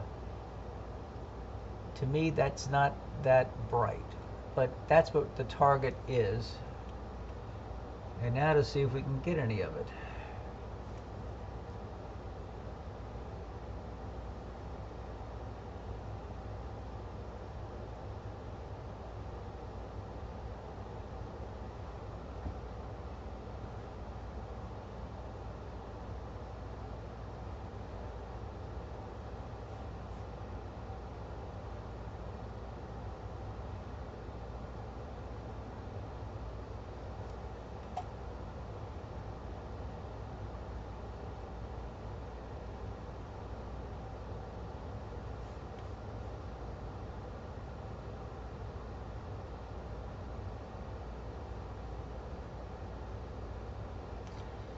I got an NBZ too. I'll have to try that the next time, put the NBZ in.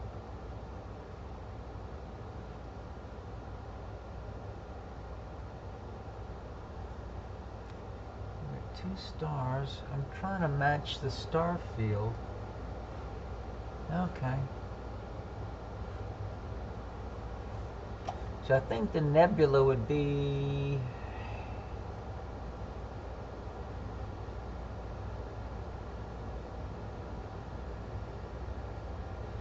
I don't know.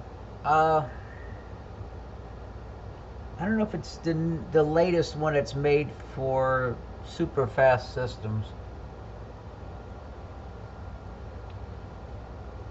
The nebula we're looking for should be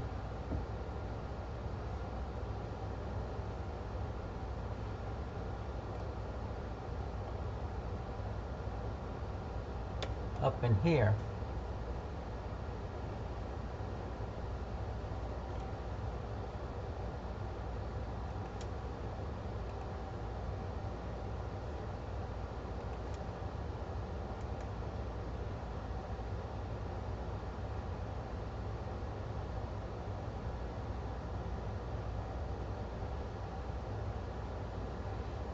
Hi Rusty, welcome back.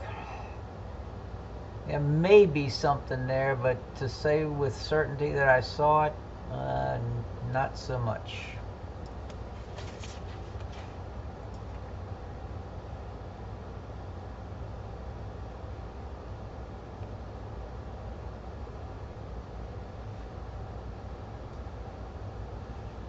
Yeah, this is a...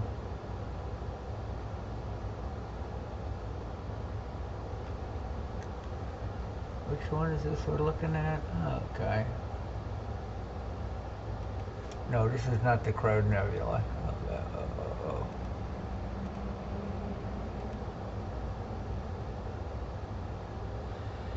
Yeah, I have to look and see. I don't think the one I have is made for the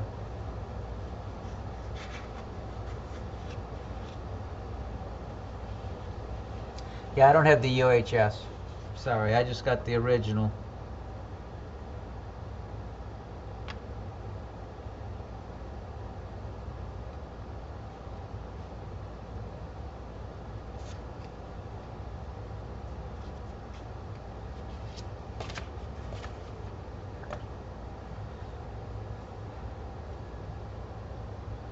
Let's go to something else that may be worth looking at.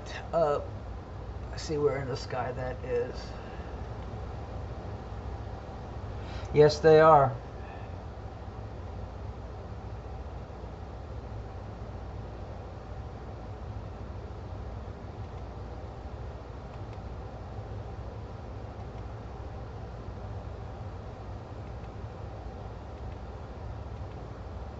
Where is this now in the sky? 60 degrees up. What the heck? Slew to and center. Going into Perseus.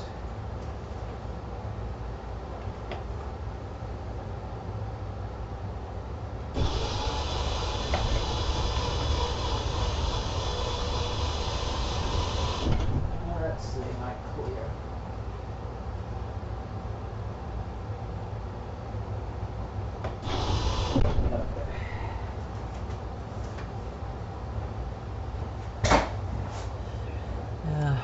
Go to something that's worth looking at. Okay.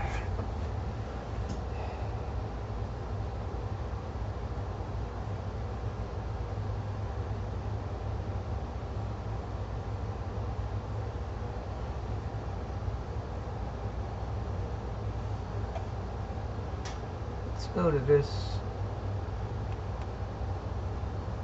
Slew to and center it. I'm going to go to a bright star nearby and center on it.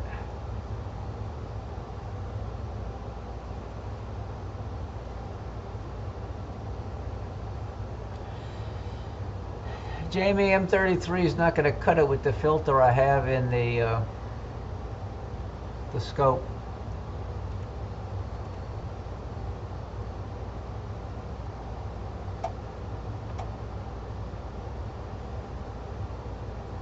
Yeah, the Optolong filter is not for galaxies. I mean, I can try, but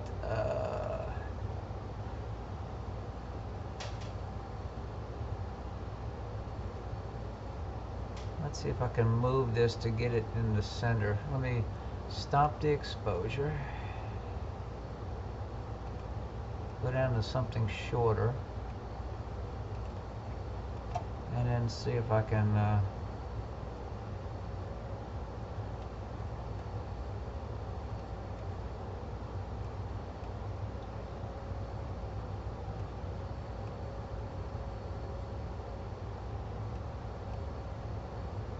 sync the telescope to that bright star.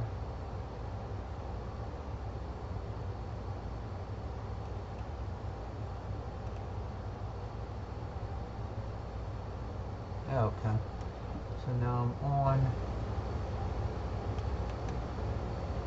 sync telescope to cursor. Yep, okay.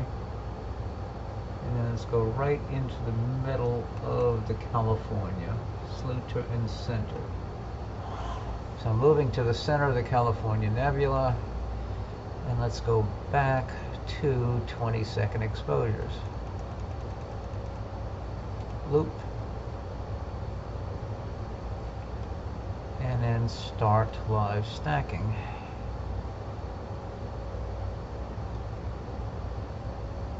Once we get to the next frame.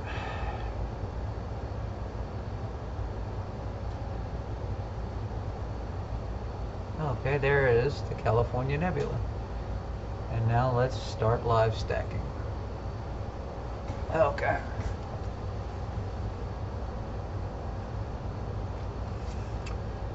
Evening, Steve.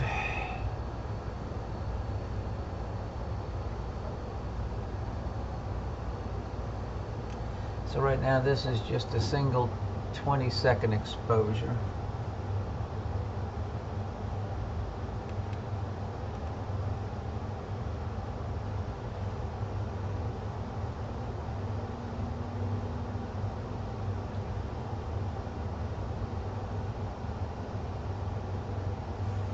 Is M33. I don't think it's gonna. I don't think this filter will do it justice, but I can look for it next.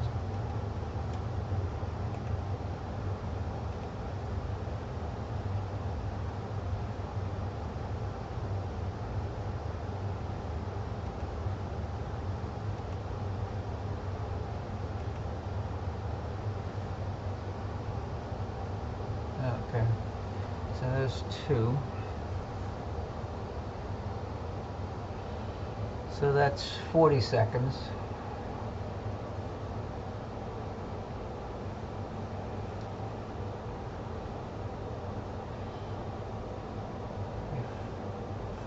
Those that are new, I've been experimenting with live additive stacking.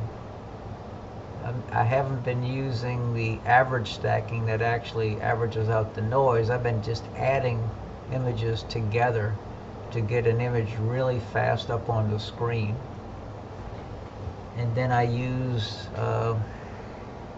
topaz denoise afterwards to help clean up some of the noise from the additive stacking. But this right now is 1:20 total exposure time.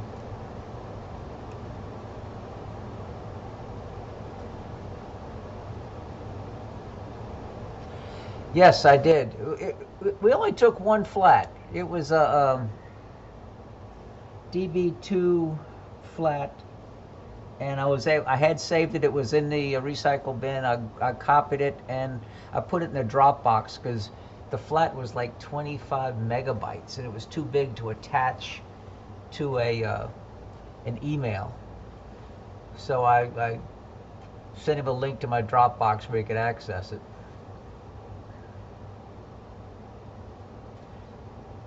So this is 2 minutes total exposure time.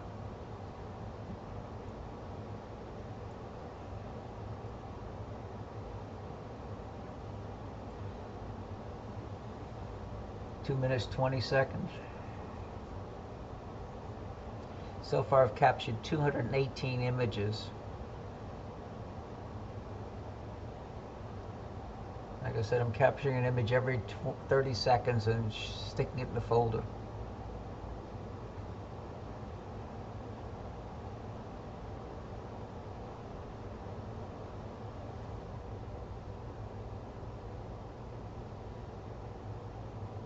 Maybe I ought to turn the dehumidifier off. I got the dehumidifier running and I have the heater by my toes.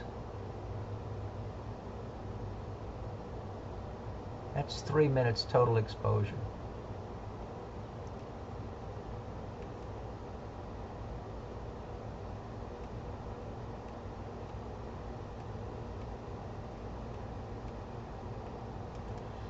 thing I don't like is the glow around bright stars. It's probably the filter doing that, I'm guessing.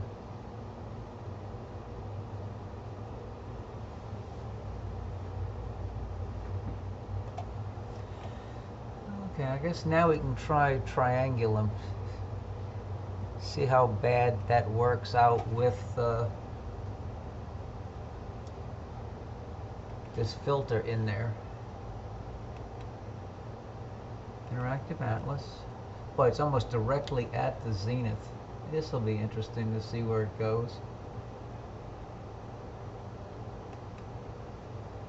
Slew to and center at cursor. Okay. Meridian flip.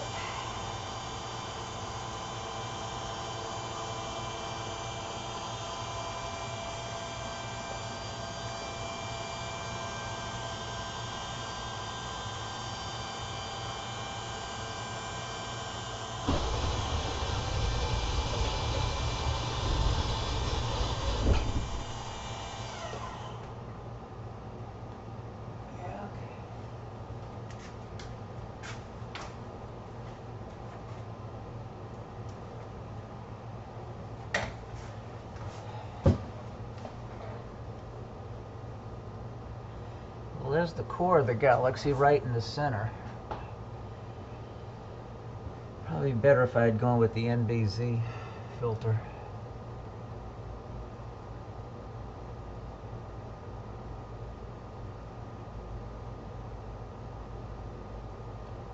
Okay, single exposure. Let's start the live stacking. Hi, Jules. Welcome aboard.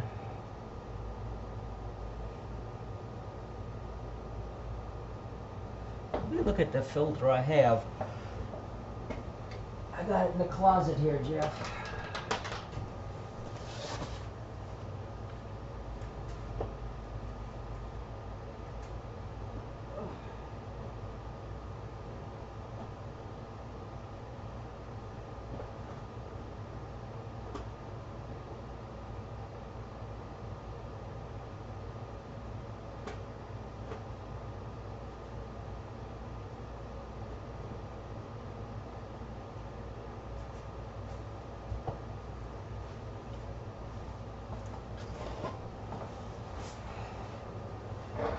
Yeah, Jeff, the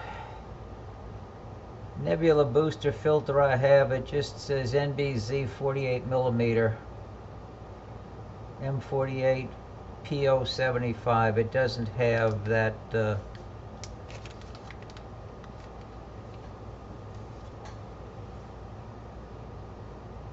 UHS on it.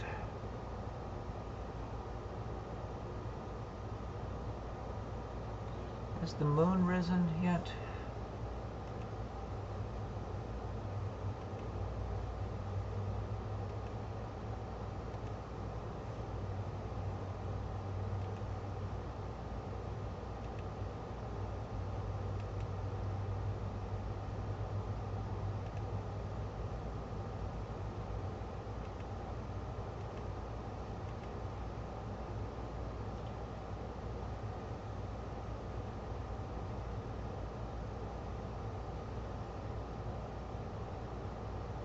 God, the moon's up already?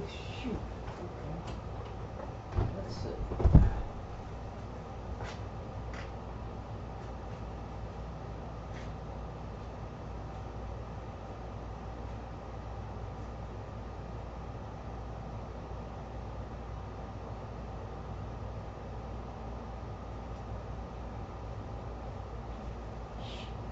Sky Tools is telling me the moon's up, and it's not.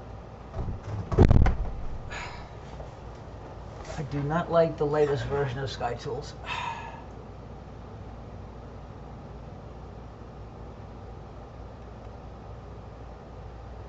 Oh, because it changed to December 12th.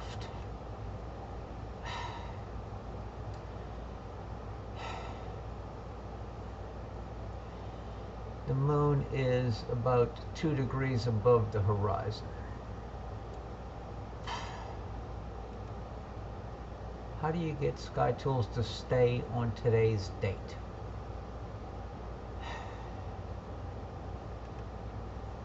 Old version 3 did.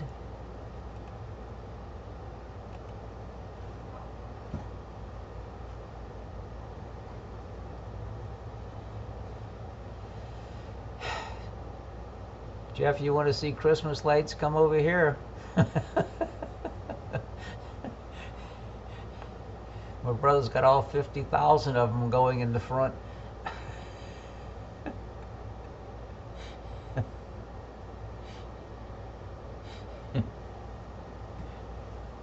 We had somebody drive in last night about 9 o'clock, drove into the property, set the driveway alarm off, and I went out to see who it was, and they were just looking at the Christmas lights. They turned around in front of the house and then they drove back out.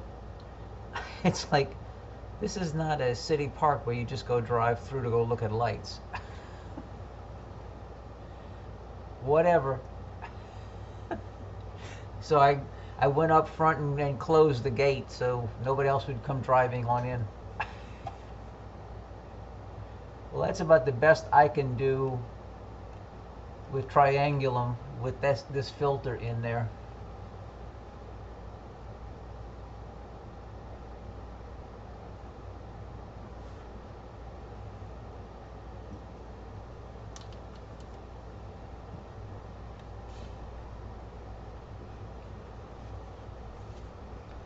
I wonder what else I could look at on the list that may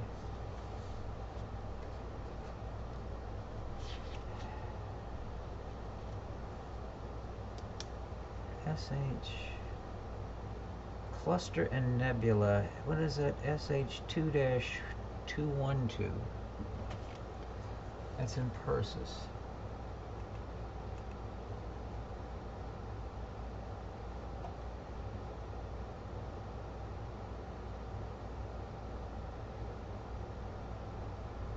Which one was that?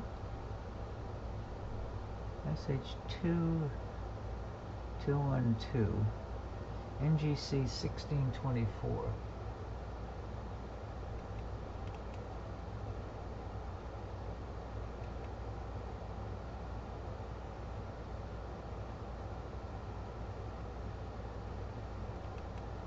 Okay, let me get a DSS image on this, and then I'm going to go to a new target. I mean, it doesn't look bad.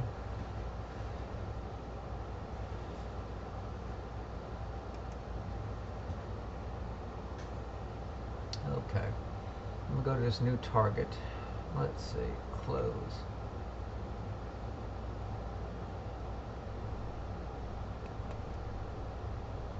Slew to and center at cursor. Probably doing a meridian flip. Yep.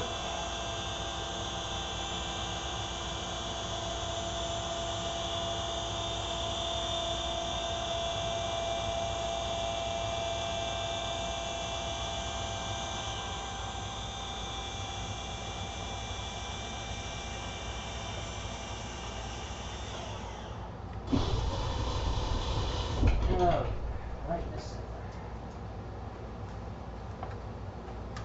Okay. I'm going for, what is it, SH2-212. And it's right in the center. And let's do a live stack.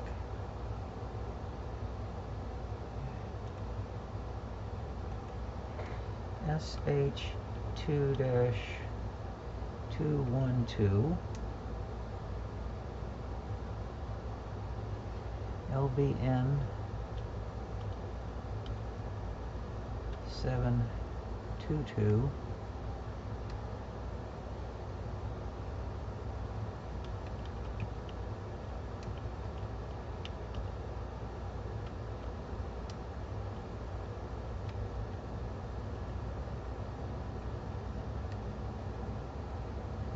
Did I do this already? It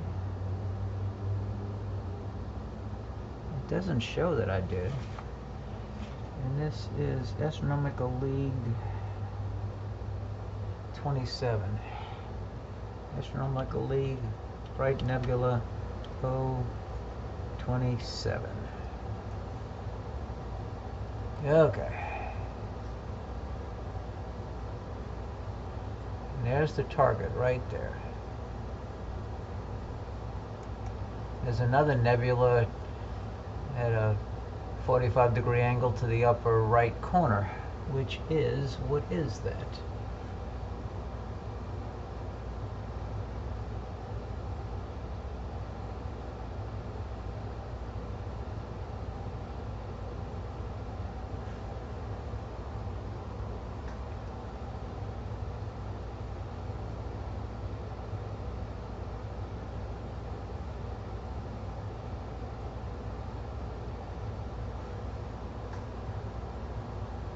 Could be Sharpless 2-211.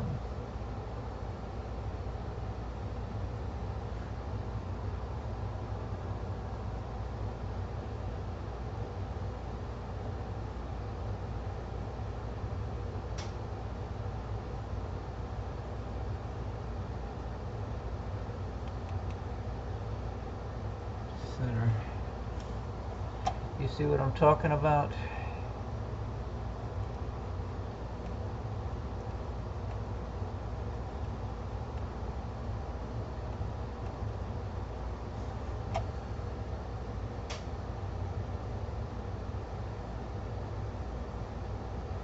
That's what it is.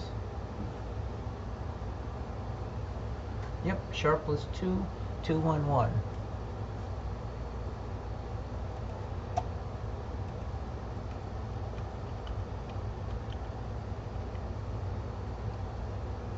And the information on it is as follows. Let's see. Evening, Bob. Let's see. 2-211. SH2-211 is an H2 region in the constellation Perseus. SH2-211 is located fairly high in the northeastern sky, at an air mass of 1.3. Its magnitude is unknown, with an apparent size of 2.5 arc-minutes.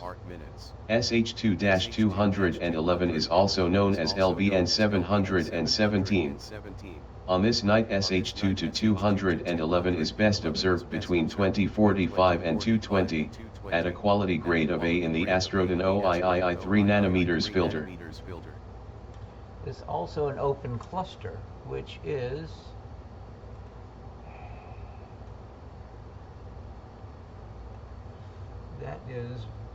Berkeley 67.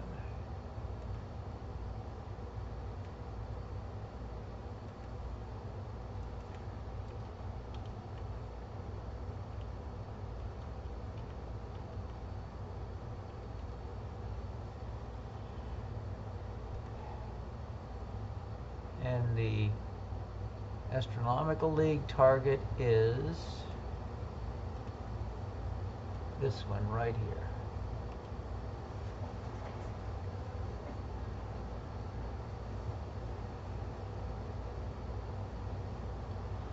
It's not bad to get all those targets in one field. Total exposure now, it'll be 4 minutes when the next one adds into the stack. But it's actually burning out.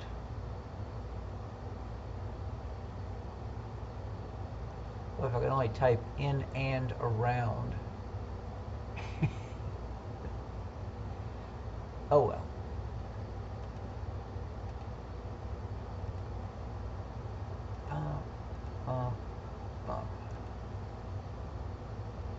And there's the full field of view.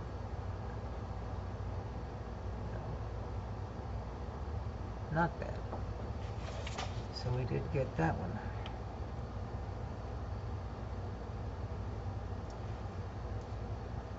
What else? Which head did not make it?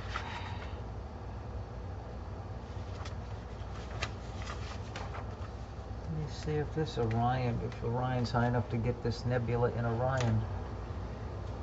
1788.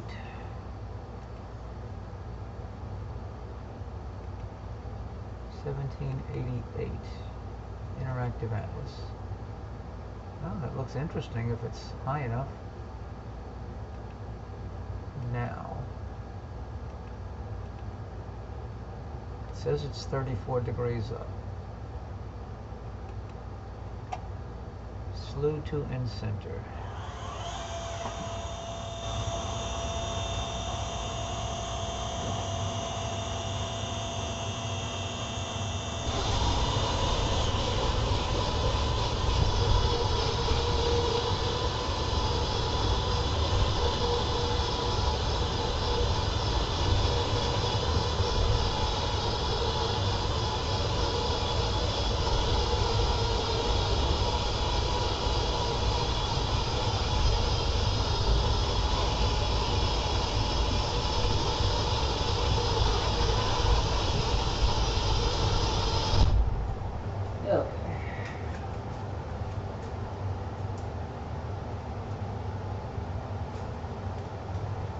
Let's go. Stop the live stack. And the target is, let me get a DSS image.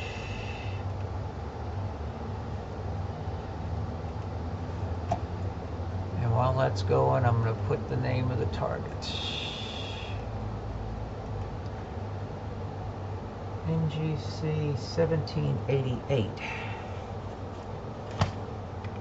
NGC 1788, which is known as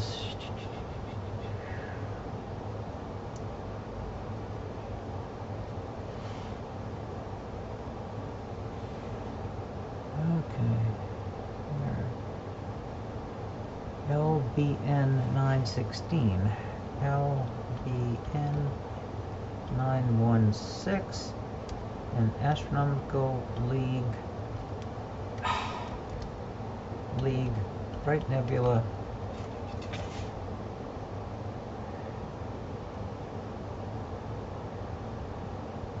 41.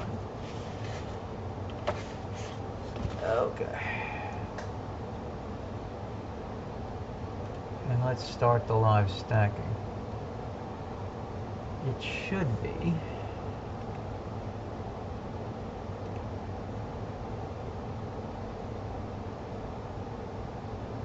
should be fairly nice. It's on the Orion-Eridanus border.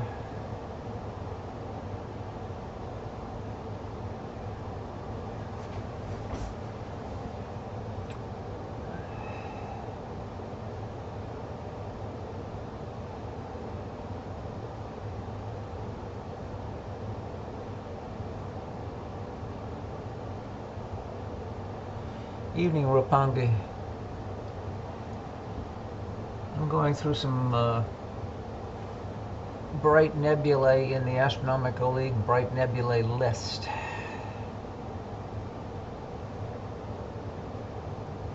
So far, this one doesn't look that bright.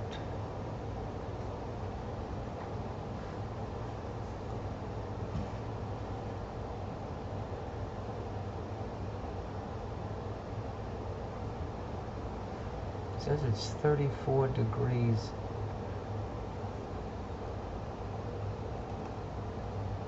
God. Change it now. 42 degrees now. Okay. So where is the nebula?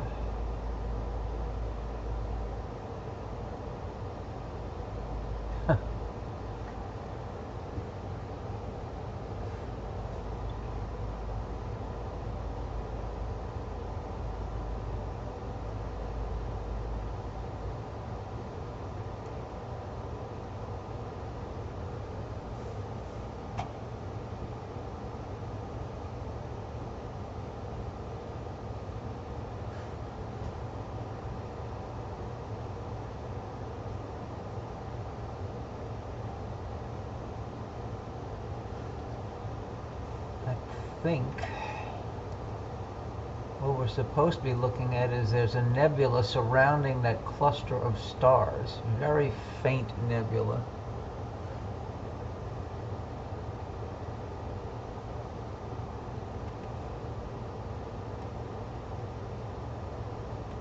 Right around those stars. And That's the target. Actually, it extends a little bit further out.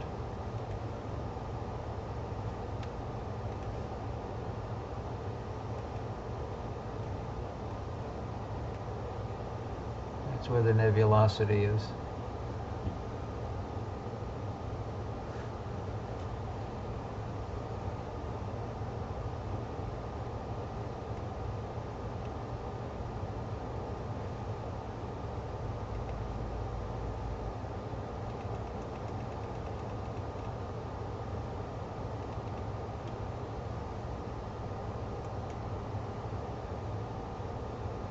Satellites.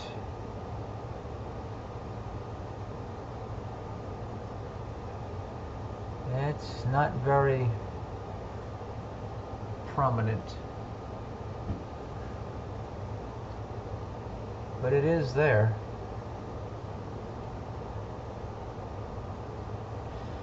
And you can see there's also a fainter nebula swatch running through here.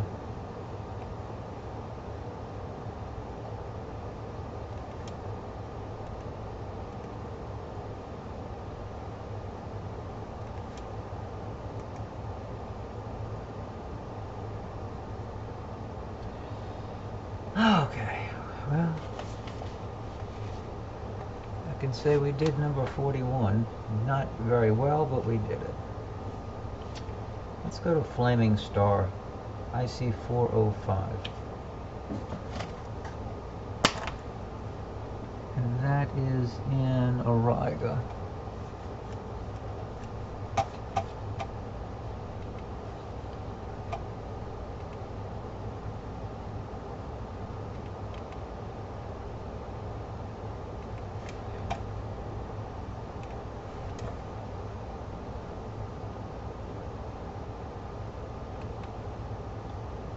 Slew to end center. Off to the Flaming Star.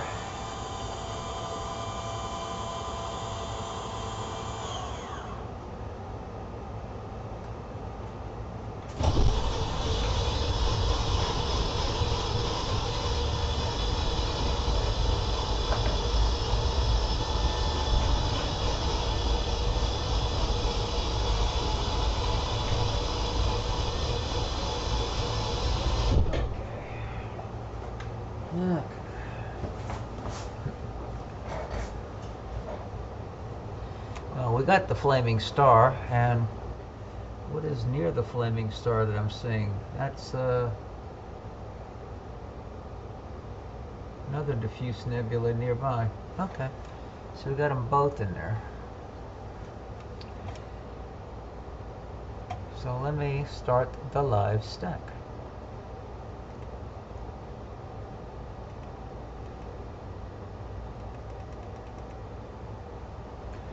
So this is going to be Flaming Star.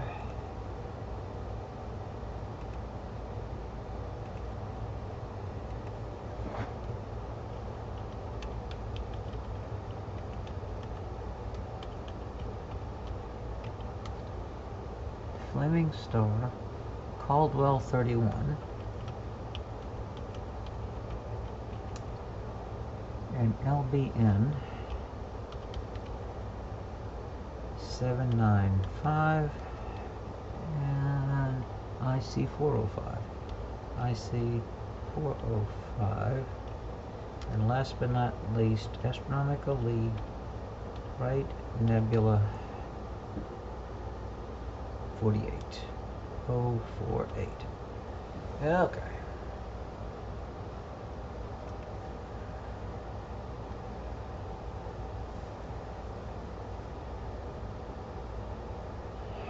Okay, that's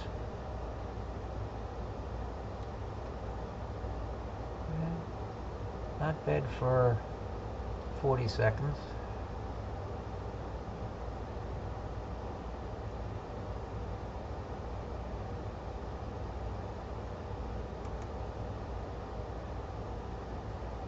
One minute.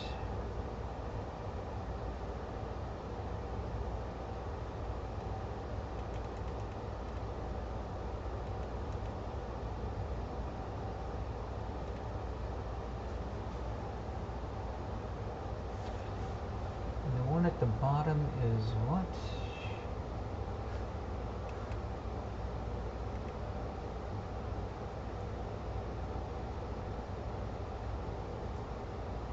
IC410 in Auriga. Have to see if that's...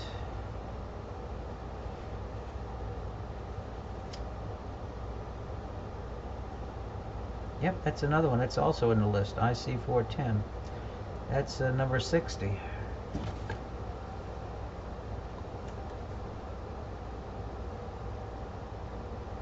Let me stop this exposure. I'm going to stop the live stack. I'm going to stop the exposure, go to about 5 seconds. Loop it and move everything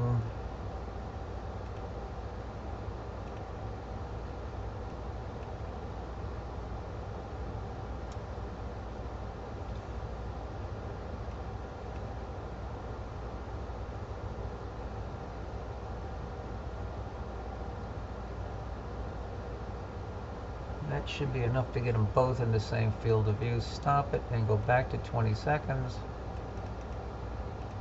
Loop.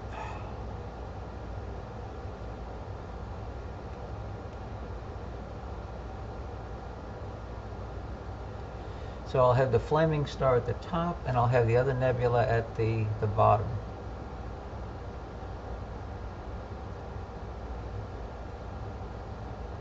Okay, there's the first one. So this is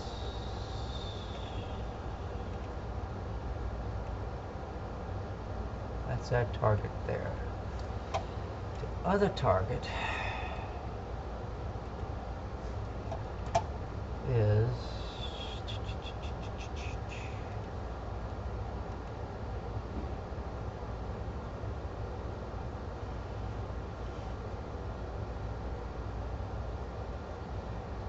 IC410.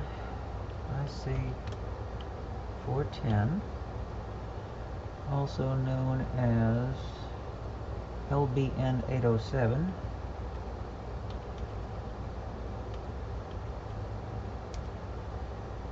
And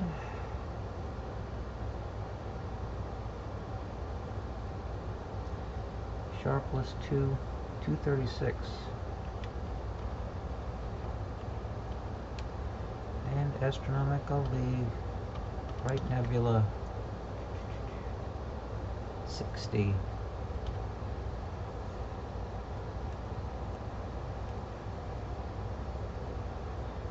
And let's start the live stacking. And that's going to be this target over here. So we have two in the view.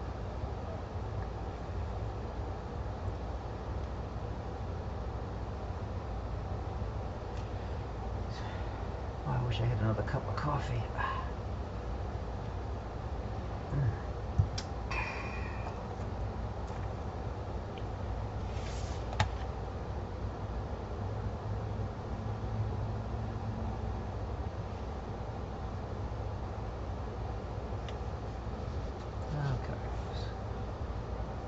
Two in, one out.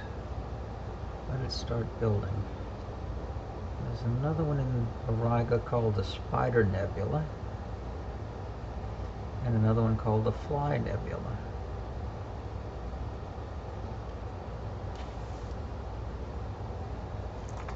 Okay, so that's 40-second total.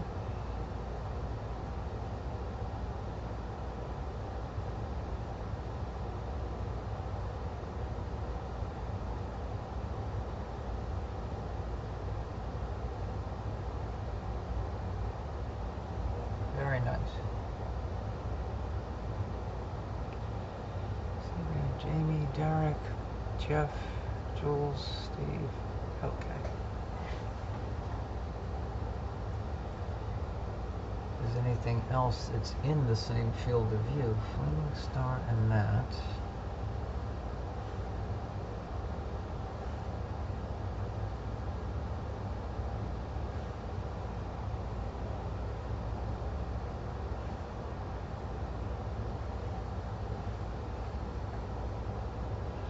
lot of detail in that IC410. Oh. Erase.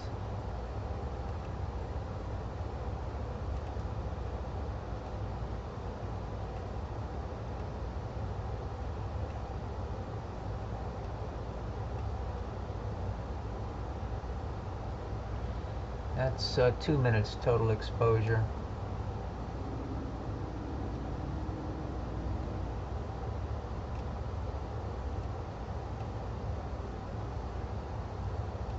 Very nice. It's probably the nicest I've seen the flaming star.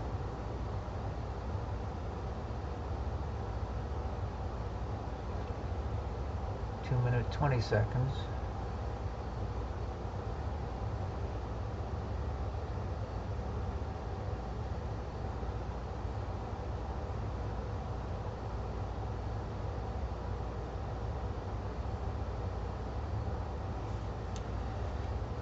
Go to, what's the next one in the list? Alright, the Spider Nebula, IC417.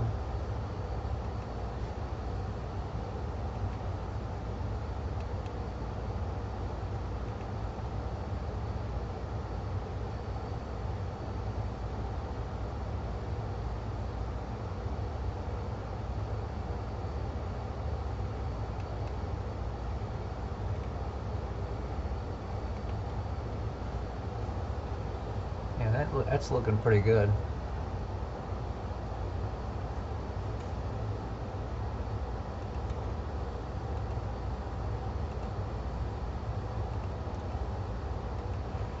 So that's 10, so that's 9, that's 3 minutes 20 seconds.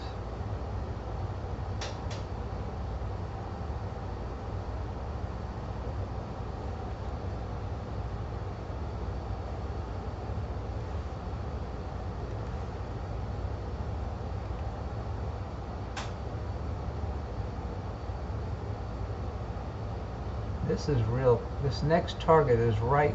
It's between the bottom left target and M38. The next target is the Spider Nebula, IC417.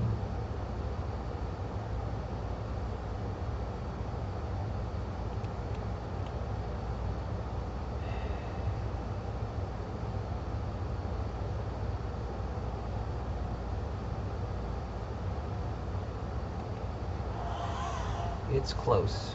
I'm going to stop the stack.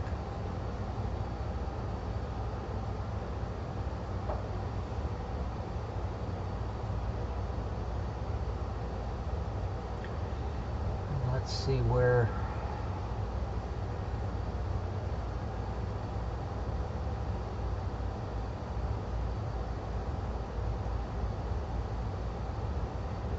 It ended up at the bottom and the spider is in the center. And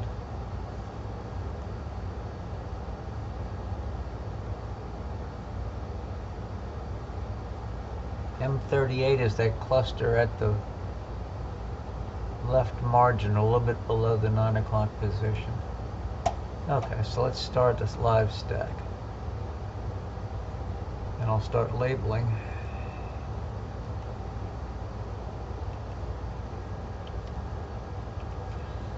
M38.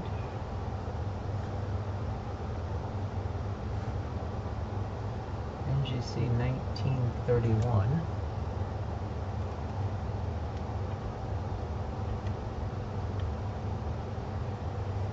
There's that little glow right there. IC417.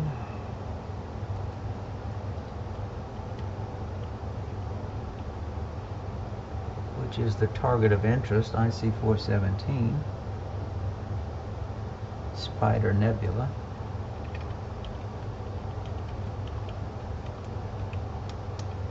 Astronomical League, Great Nebula, 066.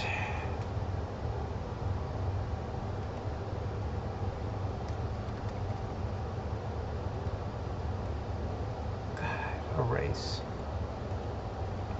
I can't type.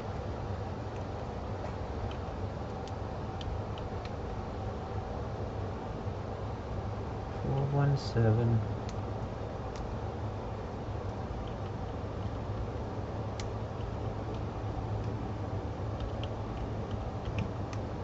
Spider Nebula. SH2-234 Astronomical League Bright Nebula 066. How do I end up changing my spelling? I give up.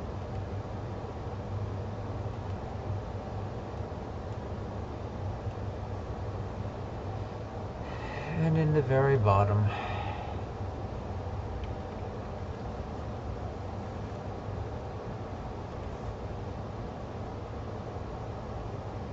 IC 410.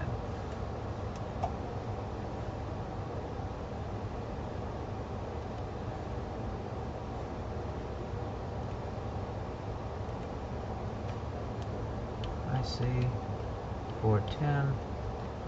Astronomical League, Bright Nebula 060 is right down here.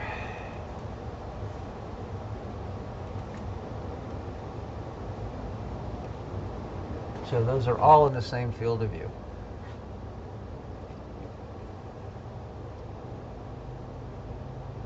Nice captures.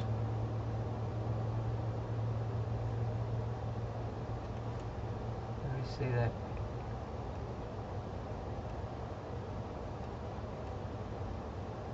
So that's 2 minutes and 20 seconds. I don't know how you get a spider out of that.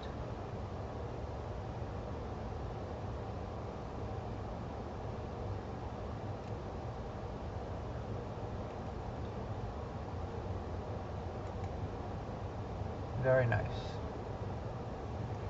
Okay, so we got all. Can't believe how many targets I'm getting tonight. Okay. Let's go to Fly Nebula. Oh, and then maybe I'll end with the Orion and the Running Man. Okay.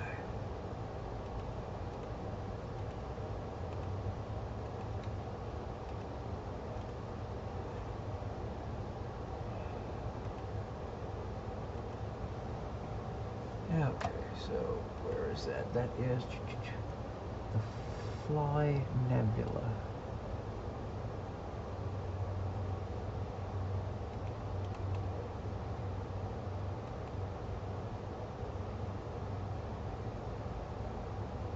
Oh.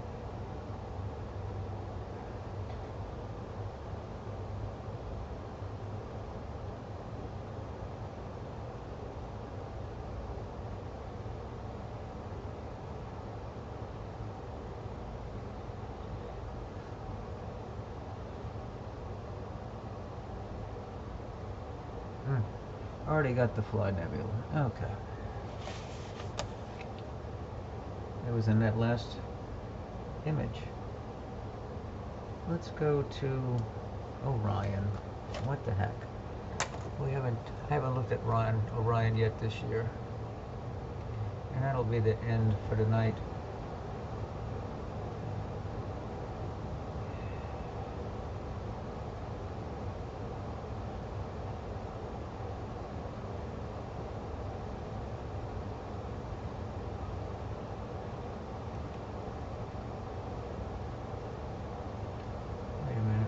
Just do.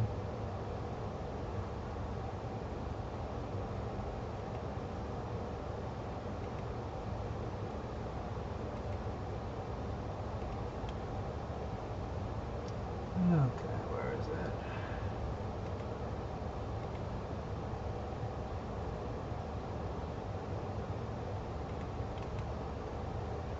Okay, Interactive Atlas. Slew to and center at cursor. Okay.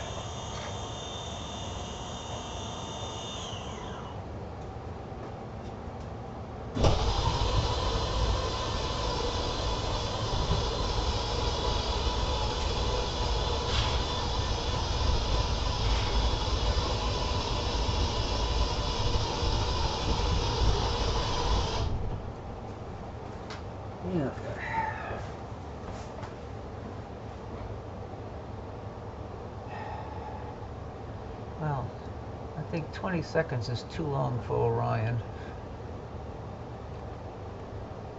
So let's stop it and go back to...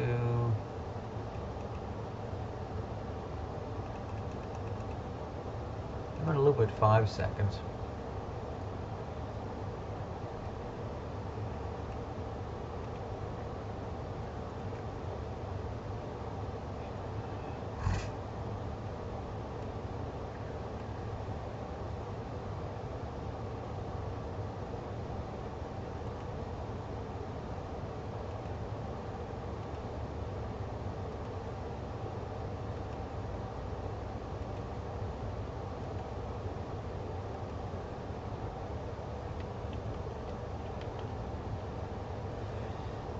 I'm starting with 5 seconds on Orion.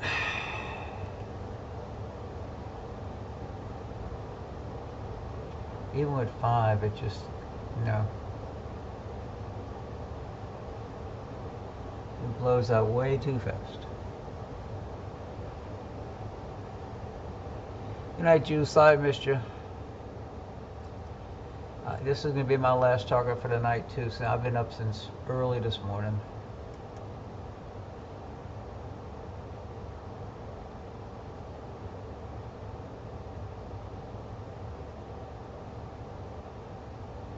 Oh, the additive on Orion just doesn't do it. So let me stop this.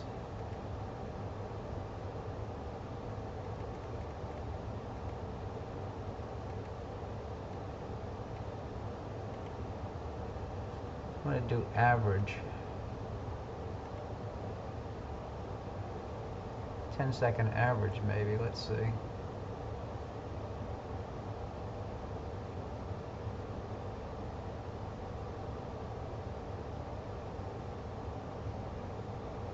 Nope. Too much.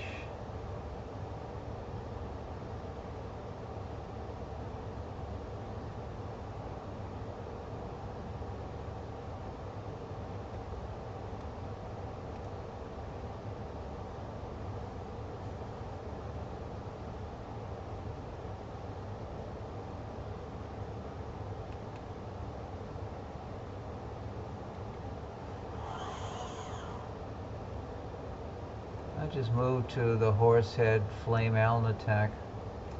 See what happens when we get there.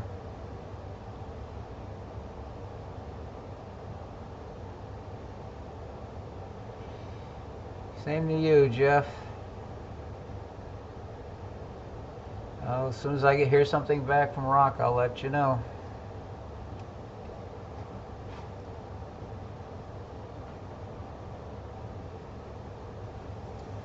So this is 10 seconds. And let's do an average stack.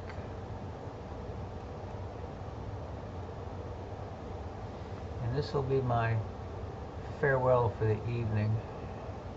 If you did notice, Jeff, even I have some centers on some bright stars that are getting blown up.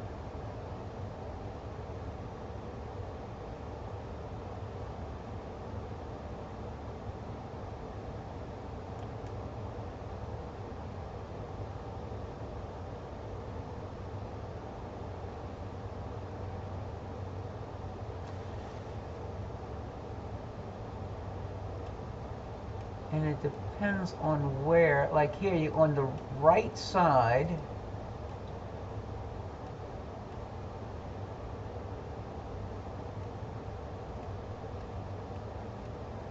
the bright stars, but I've noticed on the left side,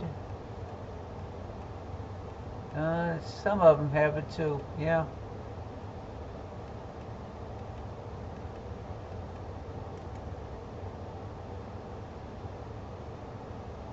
Allen attack doesn't have it.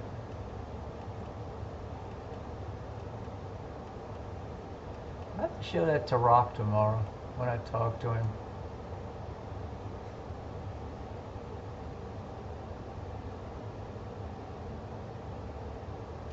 I have a flat. Let me turn the flat off It was a very short flat. I just turned the flat off.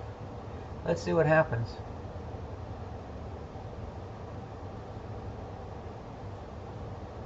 Especially with that big bright star up here.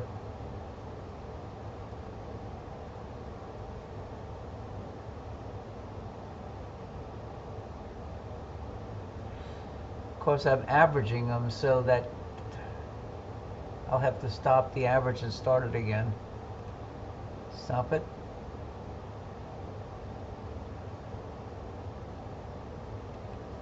See, and I turned the flat off.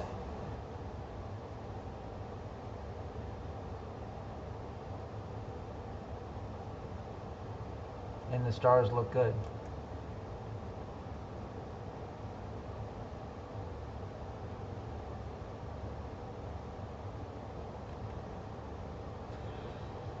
Oh, more to talk to Rock about. I'm going to see if I can copy the flat I have for this camera and get it to Rock also.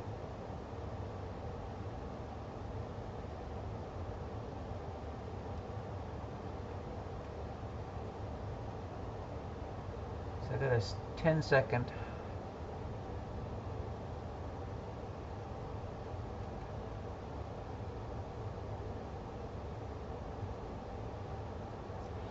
Yeah, because I do have some slight vignetting with this system.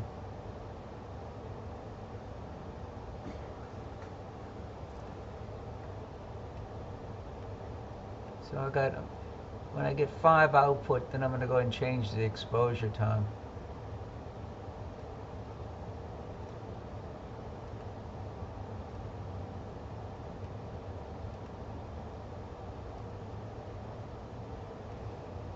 Just double the exposure from 10 to 20.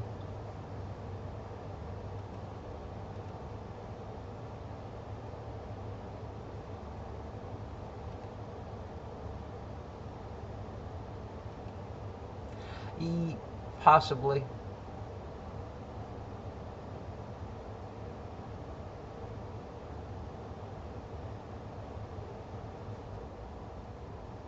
Yeah. Yeah, the center burns out and everything else is, you know.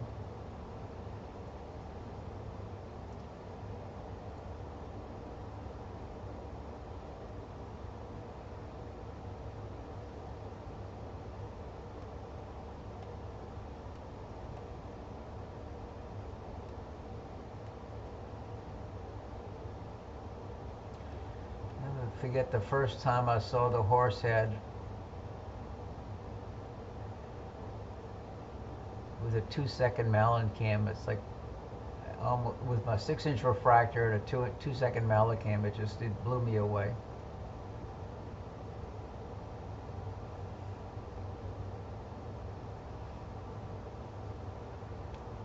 Because we had searched and searched with my 17.5, and occasionally we thought we saw the horse.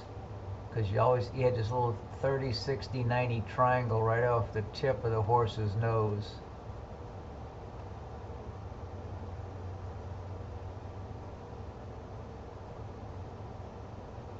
Yeah, I did a lot of those nebula tonight.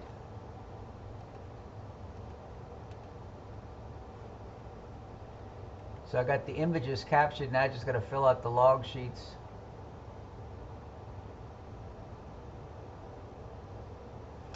Oh well, I think I'm going to call it quits, guys. Derek, C-Man, Jeff. You need 100. And from my location, I think there's 140 of them that get above the horizon. Now, how many get above the tree line? Good question. There's 205 in the list, but a lot of them are down in the southern hemisphere, which are not visible from here. Down in Dorado and some of the other, Carina.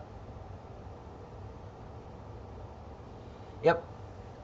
Well, guys, thanks for joining in. I'm signing off for now, and who knows, if it's clear tomorrow night, maybe I'll come back out and try putting a different filter in and see what happens.